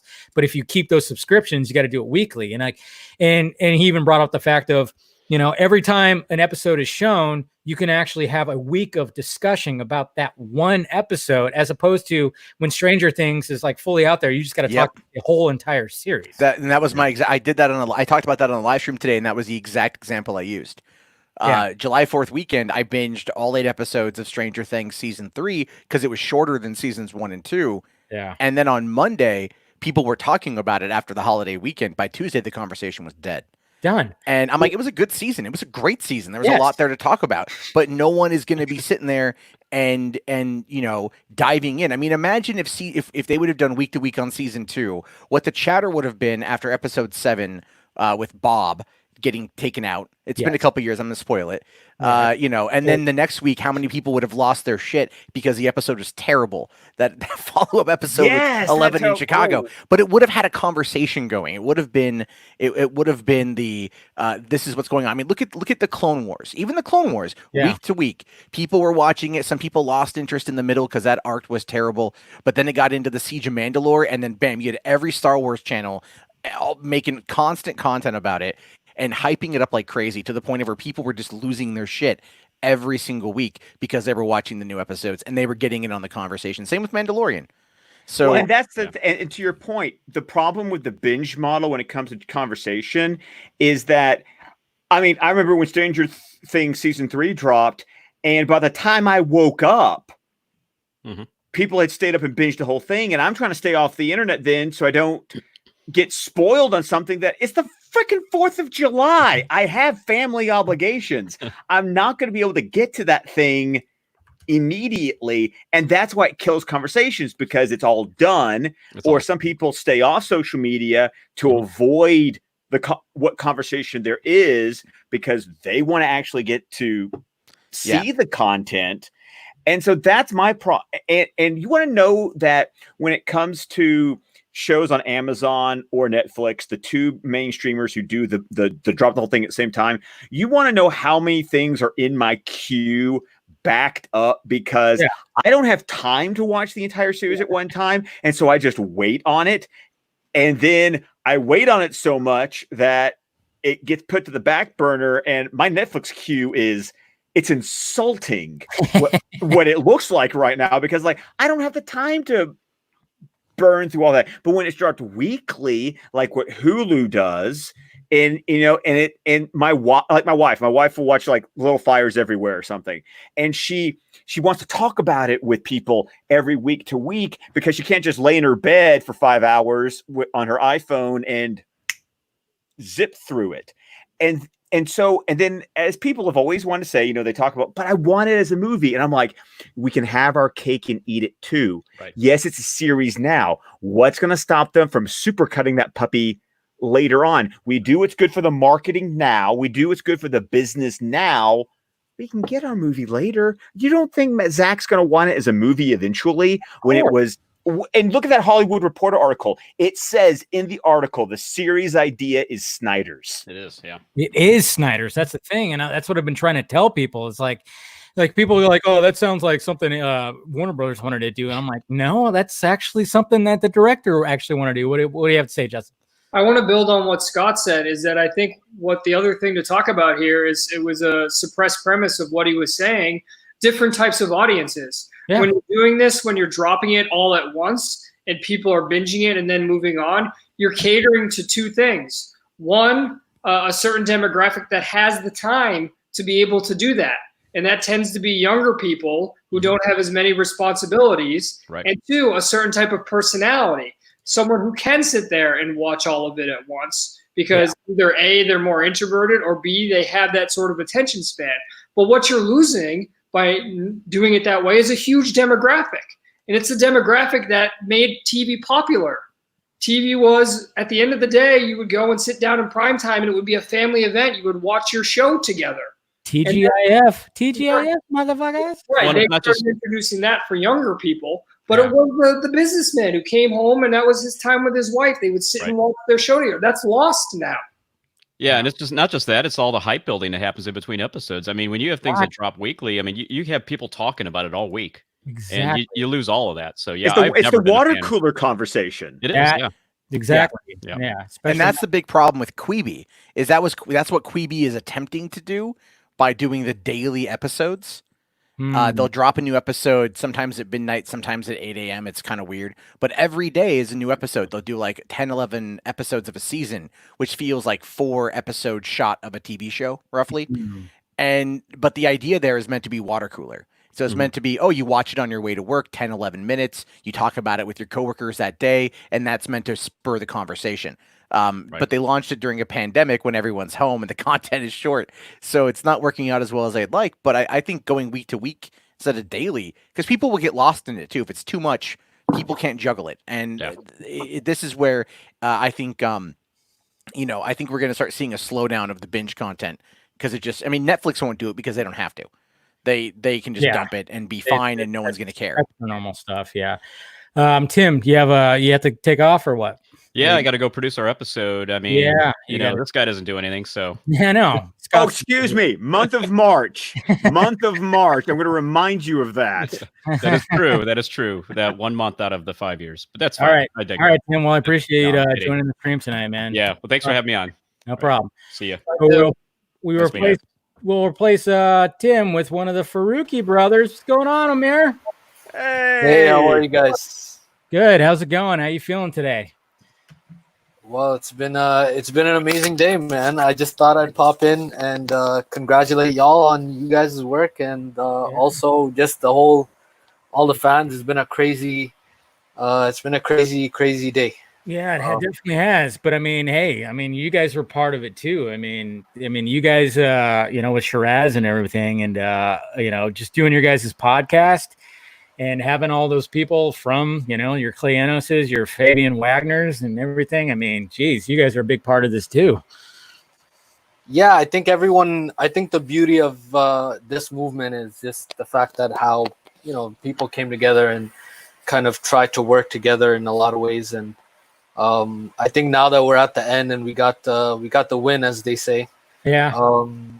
I think we're all mainly happy for Zack and his family. It's been a long 3 years. Journey. So. It definitely has been a long journey, and you know, I mean, there's been a lot of moving parts, and then, you know, a lot of different voices. I mean, one of the first things that I actually watched of Matt's was like his breakdown of. Didn't you do like a breakdown of Ghostbusters, Matt?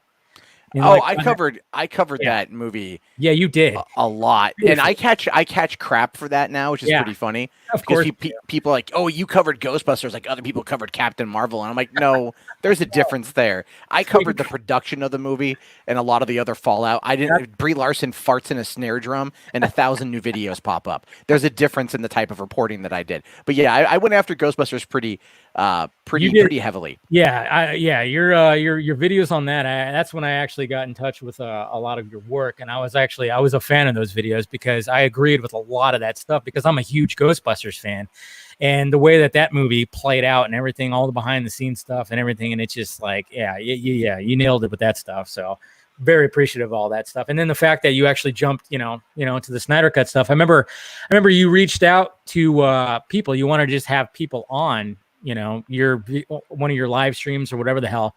I think you had Eric Blake on at one point, who was a frequent visitor of my videos. Do you remember Eric Blake? Remember that video, Matt? Was that the over the whole Comic-Con thing? Yeah. Yeah, that was the one I was not sure. That was his name. I couldn't remember his name. Yeah, but Eric yeah, Blake. like he was an interesting fella. Yeah, he is an interesting. He's an interesting guy. I've had him on here too. I mean, he's like you said, he's interesting, but we love him because he's always very hyped and always been very supportive and been very. He's been there. He was on the ground floor of the whole Comic-Con thing and stuff like that. So yeah. No, it's totally cool. I mean, the thing I like about the Snyder Cut people is that it's different voices, different countries, different backgrounds. And everyone has kind of come together over wanting to see a singular vision come forward. And then to be as attacked as they were, and those people today trying to act like they didn't do anything wrong over the last couple of years is just funny as hell to watch, because I'm like, bitch, everyone has receipts. Like, like I really expect someone like Jody's Corner in 2 years when it comes out or whatever to just be all like, no, I always said it was good. Yeah, I always said, I mean, I never said Zack Snyder was trash. What? No, that's not me. I was low blood sugar day. Didn't he? He had a live stream today, didn't he? And I think everyone had live streams. Yeah, today. they did. Of course. Yeah, I don't know. I don't know. I mean, I know Signor like totally was like, hey, I apologize. It's whatever. But like you said, he kind of spun it to everyone's right. I'm not sure what Jody's angle of it was, because like he was more against everything than I guess Andy was. I think Andy was more welcoming people in and like, hey, let's talk about this. And Jody was just like, what you got to understand about Jody is Jody has the front. It's all an act. Everything about him is an act. It's not real. Like he was on they were calling me out on a live stream a couple weeks ago, and Jody actually said, I don't like his content because he's black. And what? I'm like, whoa, wait, what? Like, hold the phone, dude. I don't like your content because you suck. There's like nothing to do with your race. But he's done that before with other people. So that's kind of I was like, you got to be kidding me, dude. So I went in his live stream today, and he's all complaining, and I'm all like, dude, I'm like, oh, here you are, still fronting. Just take the L, dude. Just take the L. You know, like just take the L, because at this point, like you've got all of these live streams that are cataloged and viewed by people, thousands of people, and they're going to sit there and know your exact opinion of this and how disappointed and how much you wanted to cry when Gal Gadot tweeted release the Snyder Cut because he was so emotional when that happened. You guys, you have no idea how much he cares about Gal Gadot. And then you know, just take the L. It's so these people, man, like they just want to, you know, they thought they were on the right side of history, and then but what I love though is the precedent that this sets, because now they won't know what to think about anything going forward, right? Fans come out and they're like, you know, I really want to see a sequel to Alita, and they were all bashing Alita last year because of the whole Captain Marvel Alita debate, and now, you know, they're gonna be like, should we get on board with that, or should we? I don't, you know, so they're gonna be confused and a little bit scared, and I think that's a good place for them to be honest with you. Yeah, It's almost like they have to develop their own opinions for themselves. Yeah. Good luck on that one. Yeah. Good luck for sure. Omer, am I saying your name right? Omer. Omar. Okay, because like I wasn't sure it was Omar or Omer or something like that, because you know there's an A. Like I actually worked with an Omar, but he had an A in it. So, but when it came to like you guys approaching all this, like I know Shiraz has always been very vocal about what he thinks about Superman and how he feels about it and everything. But when it came to you guys starting up like comic book debate and everything, how did that all like kind of like come forth like after, you know, when it came to all of this? I guess I should say. You mean like specifically Snyder Cut stuff, or just generic like how? Well, like you guys came up with comic book debate. Was it shortly after or before, or was it when did you guys come up with that, or was that just strictly Shiraz? Oh no, so it was the four of us, but so we did a lot of behind the scenes work. Before we started, we had talked about like which way we want to go, and obviously we chose a more journalistic kind of route. At least especially Shiraz chose a more journalistic kind of route. I think it was after we decided right after Batman v Superman, we saw kind of the vitriol, and I mean, what's amazing about these movies is that, you know, Man of Steel, Batman v Superman, they get so much hate for a variety of different reasons, but like you get to see now, especially with this happening, like with the fact that this is actually happening shows you that this is not something out of the blue. You know, like there's always people that wanted this vision. And had things not gone this way, and had we actually got on November 17, 2017, we got, you know, a version of what we're now going to get, right? It goes to show you that the fans are really, really powerful.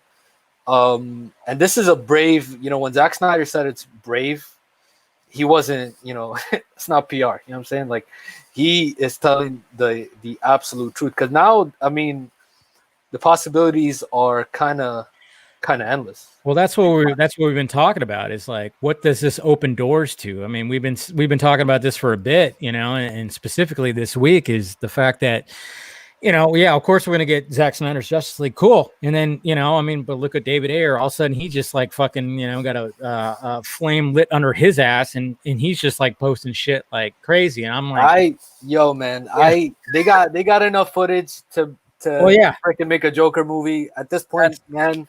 Jared Leto is such a good actor. I mean, you have this guy, and I'm sure that people still debate about like the tattoos. They do. I don't really care about that. But at the end of the day, just like people debate about Zack's work, right?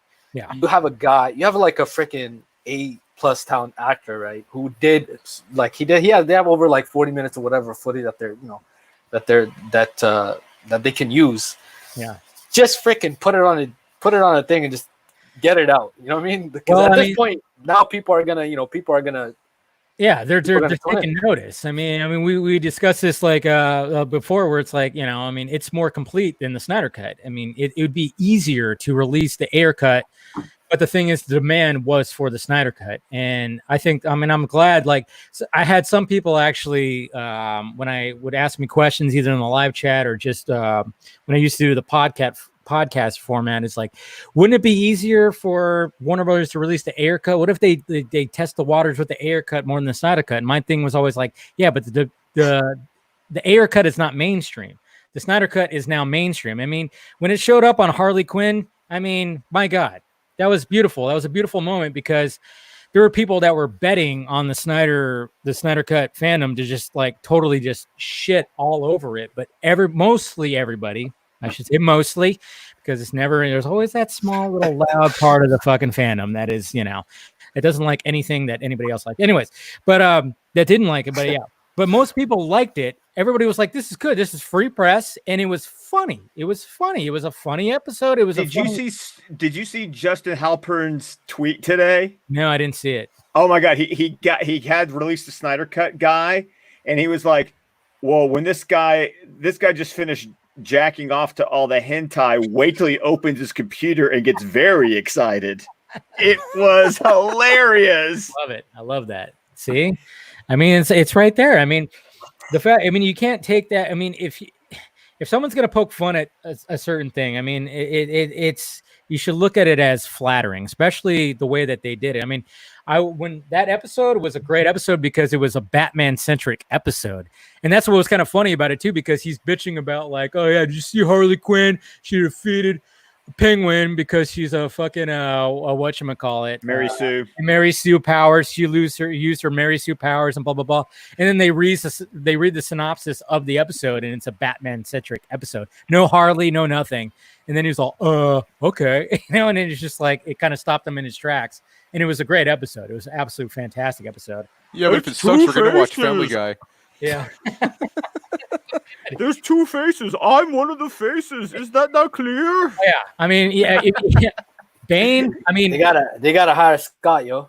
Yeah. Oh no, please, no. Dude, you would be a good voice actor. I'm just saying. You missed your calling with that. I'm just saying. But I know you could have been like, I mean, anytime that they have Bane also, I mean, even the last episode where they had like Judge Bane and he had his own like prison, which was essentially the pit in Dark Knight Rises, and the way that it was all set up and everything. And I mean, that's what's so beautiful about that show. And when people were pushing back on it, I'm like, this show makes fun of everything in the DC universe. Like it made Superman look like a douchebag, and and Aquaman had his funny moment too. I mean, everything is just. And Damien was a little brat that you wanted to spank. It was God. God. The way that I think we sometimes take things. Sorry, go ahead, Lee. No, go ahead. No, go ahead. I was gonna say, like, sometimes we take things a little too seriously, and then different groups of the Twitter sphere have their way of taking things. So, I think. The main thing is at that point, especially. I mean, I think all publicity is good publicity. At the end of the day, you guys want to make fun of the Snyder Cut movement. You're only putting it out there more. The more people are gonna get curious about it. Even though by the time that thing came out, a lot of people already kind of. Yeah, how many people Googled release the Snyder Cut when they saw that? That didn't.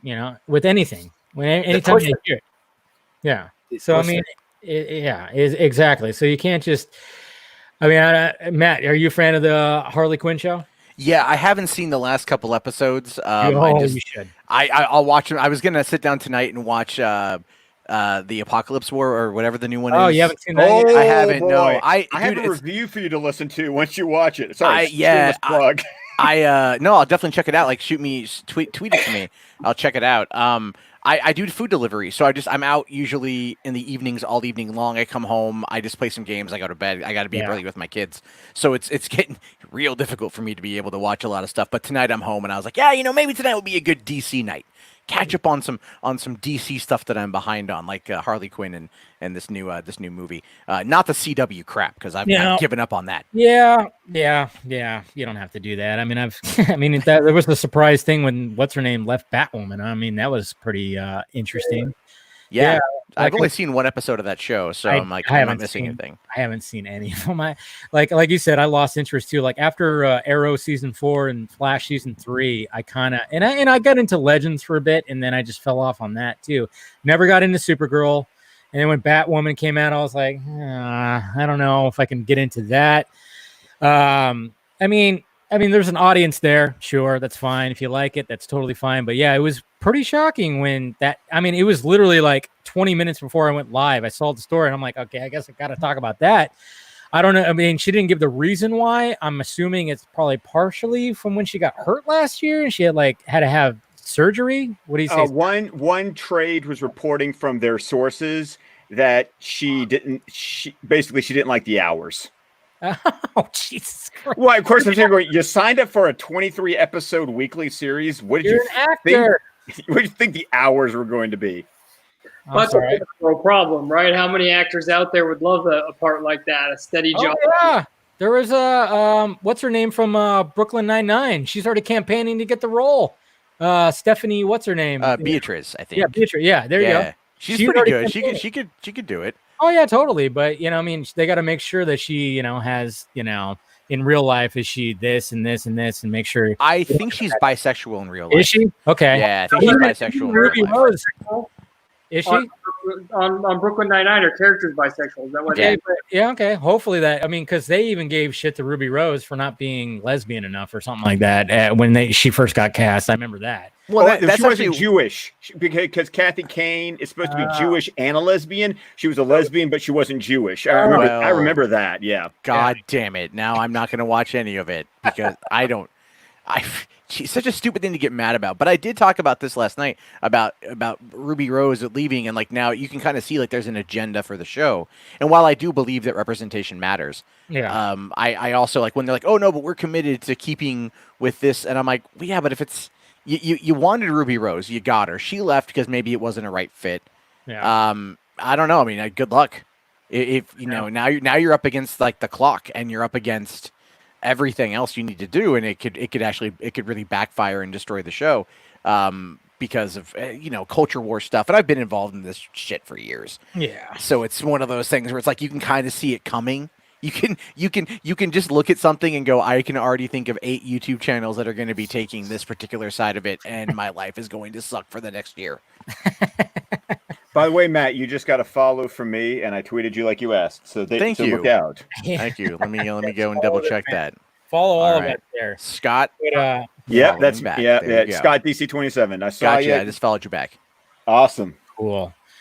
But I mean, I think we're almost going on 3 hours here, so I think we'll try to like wrap this up a little bit. But I guess we'll get some final thoughts to the panel here. Justin, what are your final thoughts about what happened today? Like I said, it's like winning the Super Bowl. I haven't felt this way since Butler's goal line interception to beat the Seahawks. It was a vindicating victory in that way, and I actually feel an immense sense of relief, where I can now move on, focus energy on other things, and just wait for my favorite director to make more great art.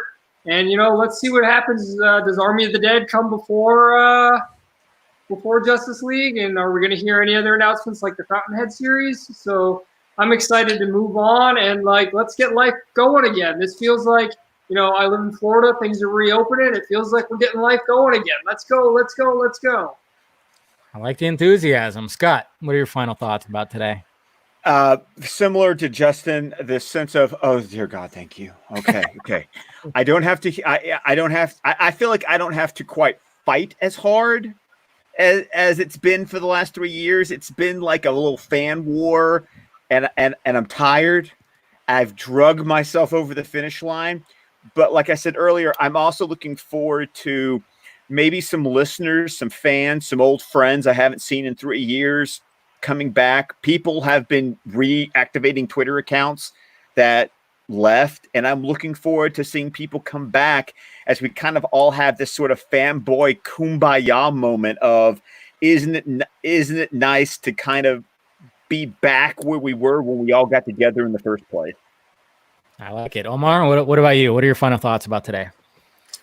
I mean, the dub's a dub. I'm happy, and I can't wait to see what this guy comes up with, because we were scheduled in 3-4 years ago to get one thing, and now we're gonna get something that is probably even crazier in a lot of different ways. So I think patience is something that is it's a tough thing to come by. It's one of those things that you gotta, and it's not until you're in it that you gotta use it. So it's definitely one of those things. So I mean, my final thoughts are basically have fun, celebrate, and then just stay a little bit more patient, and then we're gonna get it. And at the end of the day, guys, we do not know what the possibilities are with this whole thing, because if this thing does really, really well, and honestly, it has a big shot now, because the fans of this movement, and not just of the movement, but like the fans that are specific to Zack Snyder and his films are now, they're not like a vocal minority anymore. They're a vocal. They could be a vocal majority, because now you have people that a lot of times, what happens is you have films that, because a lot of people have hate, or a lot of the critics have come together in one pile and said, oh, this movie sucks. You have a hard time saying that, no, that movie's actually really good and we actually disagree with you. But now you have that core group of fans that are holding it down, and I think that's going to make a world of difference for other people that are now going to watch the full vision, and they're going to have their takes. And I'm sure, like any Zack Snyder movie, it's going to be polarizing. I'm sure that he's going to make, of course, they're already writing their shit, Yeah, of course, they already probably wrote that. A lot of people already wrote their stuff. Yeah, they're already. They can't stop him anymore. They tried. He overcame. He won, yeah. So at the end of the day, I just think people should, turn their brain off now. Now you can just relax. There you go. Relax and celebrate. Don't think too much. We got something coming on the 27th. So that'll be a nice video for you guys, where you guys can look back at the whole kind of journey, that not just like Zack Snyder and what like specific to him, but also like us as the fans, and what type of contributions that we all kind of made as well. So yeah, really looking forward to seeing how that all turns out. It's going to be something pretty good. Matt, what are your final thoughts about today? It was a good day. It was a really good day. I got to give the middle finger to a few people, which I thought was great. And I think in this case it's warranted and they deserve it, and that's fine with me. If I was on the wrong side of history, I would expect the exact same response. So, but no, I mean, we have a ways to wait for it. Obviously, this is going to be something that will get here when it gets here. But now the major hurdle has been gotten over, and now we gotta start working towards the Ayer cut. Really, keep the pressure on, because clearly it worked. I mean, if you read that Hollywood Reporter article, when they talked to the guy from Warner Media, he's like, "Yeah, we've been dealing with this every day.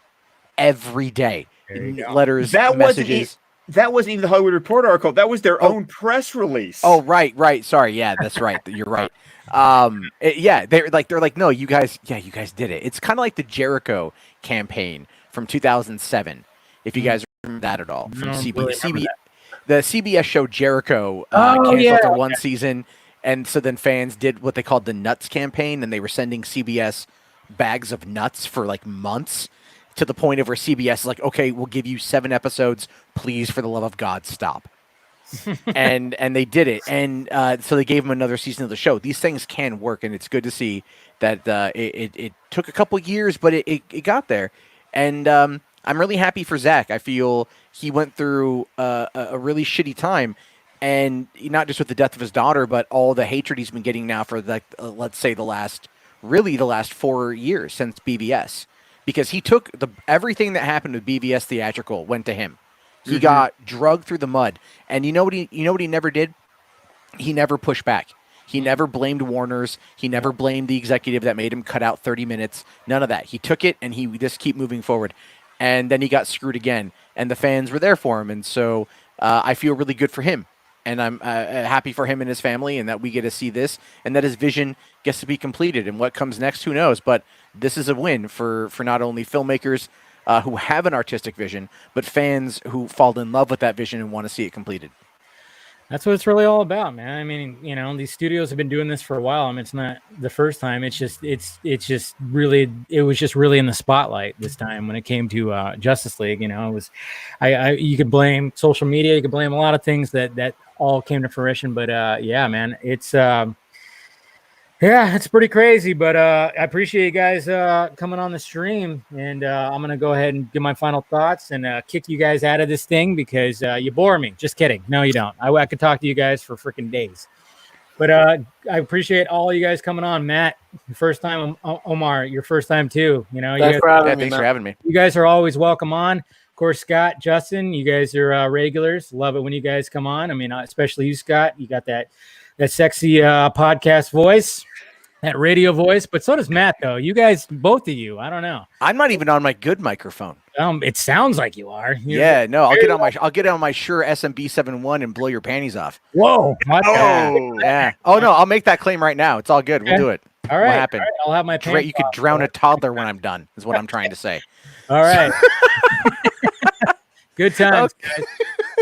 Sorry. Oh man, I say very inappropriate things all the time. Okay. I love it. I'd say appropriate things all the time. You know, I'm glad that somebody else is doing that too, and more vocally than I do. But all right, guys, I appreciate coming on, and yeah, I'll talk to you guys later. All right.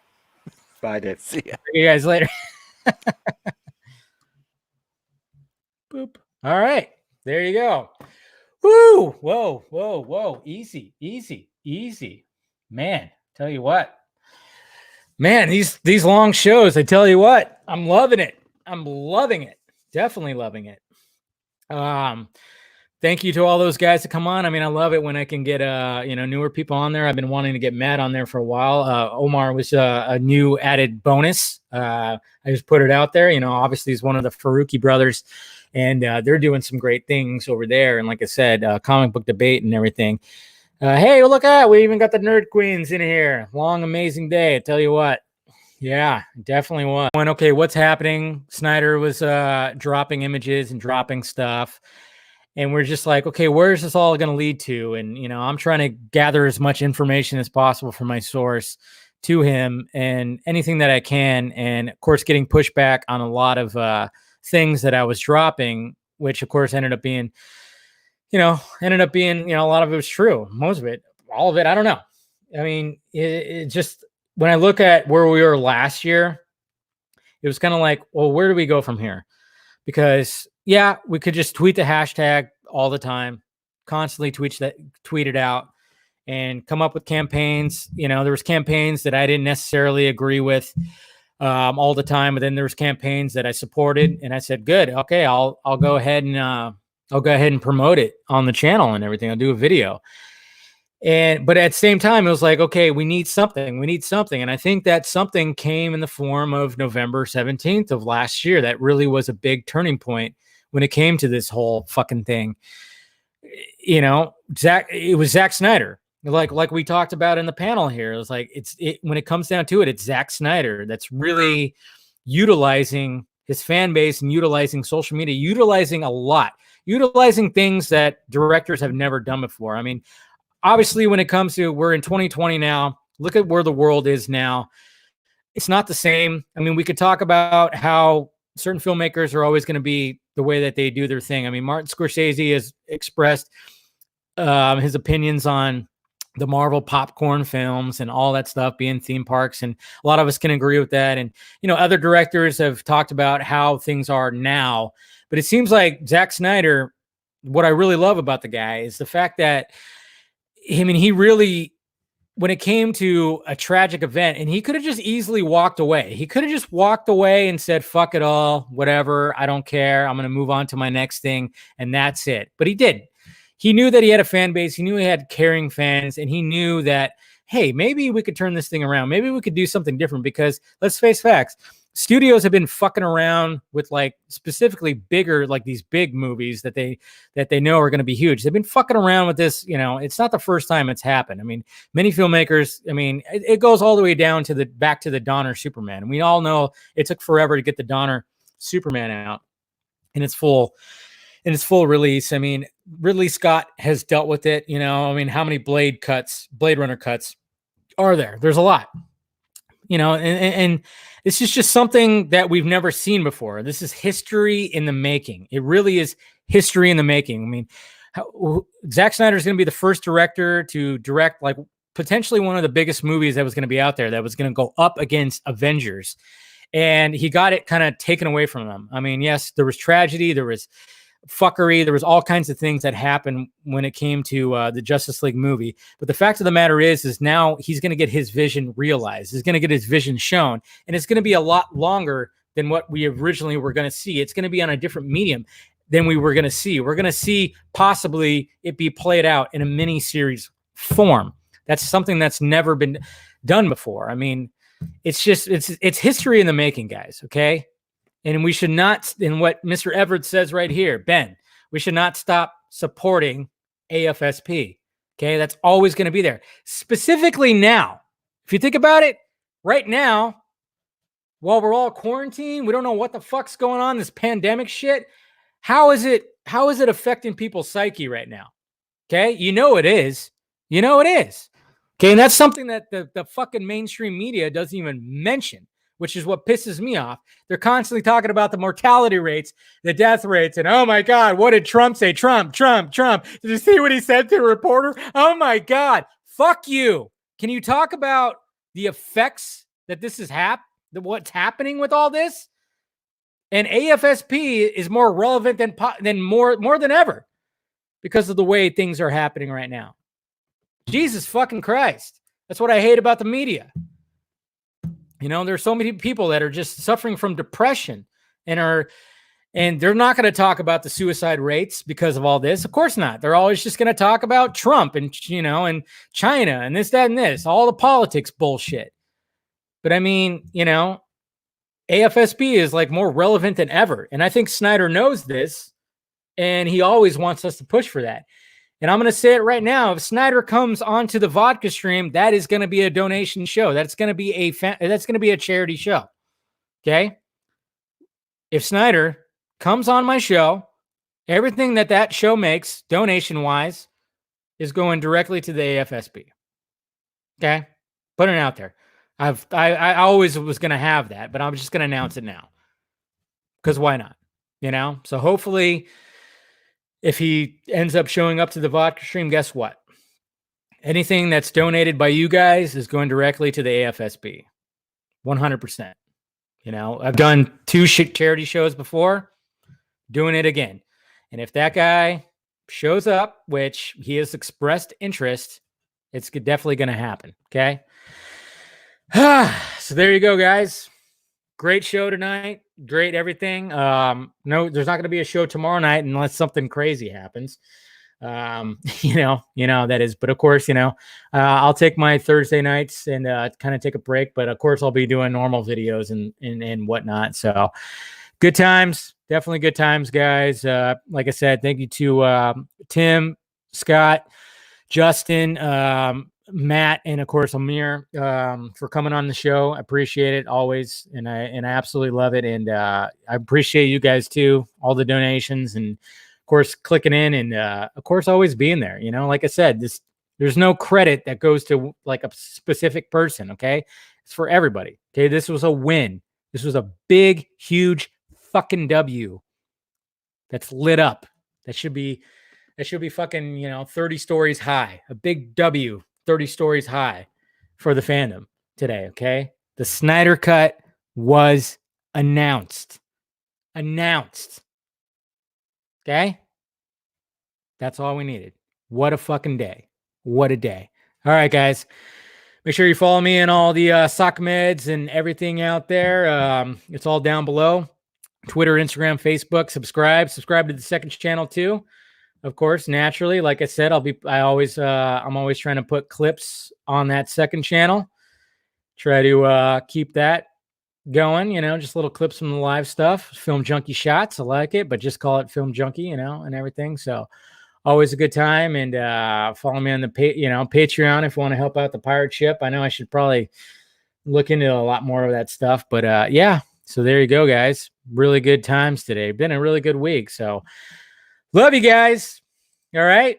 Let's keep fighting the good fight. We're still not there yet. We still got a year. Okay. Just remember that. We still got a year.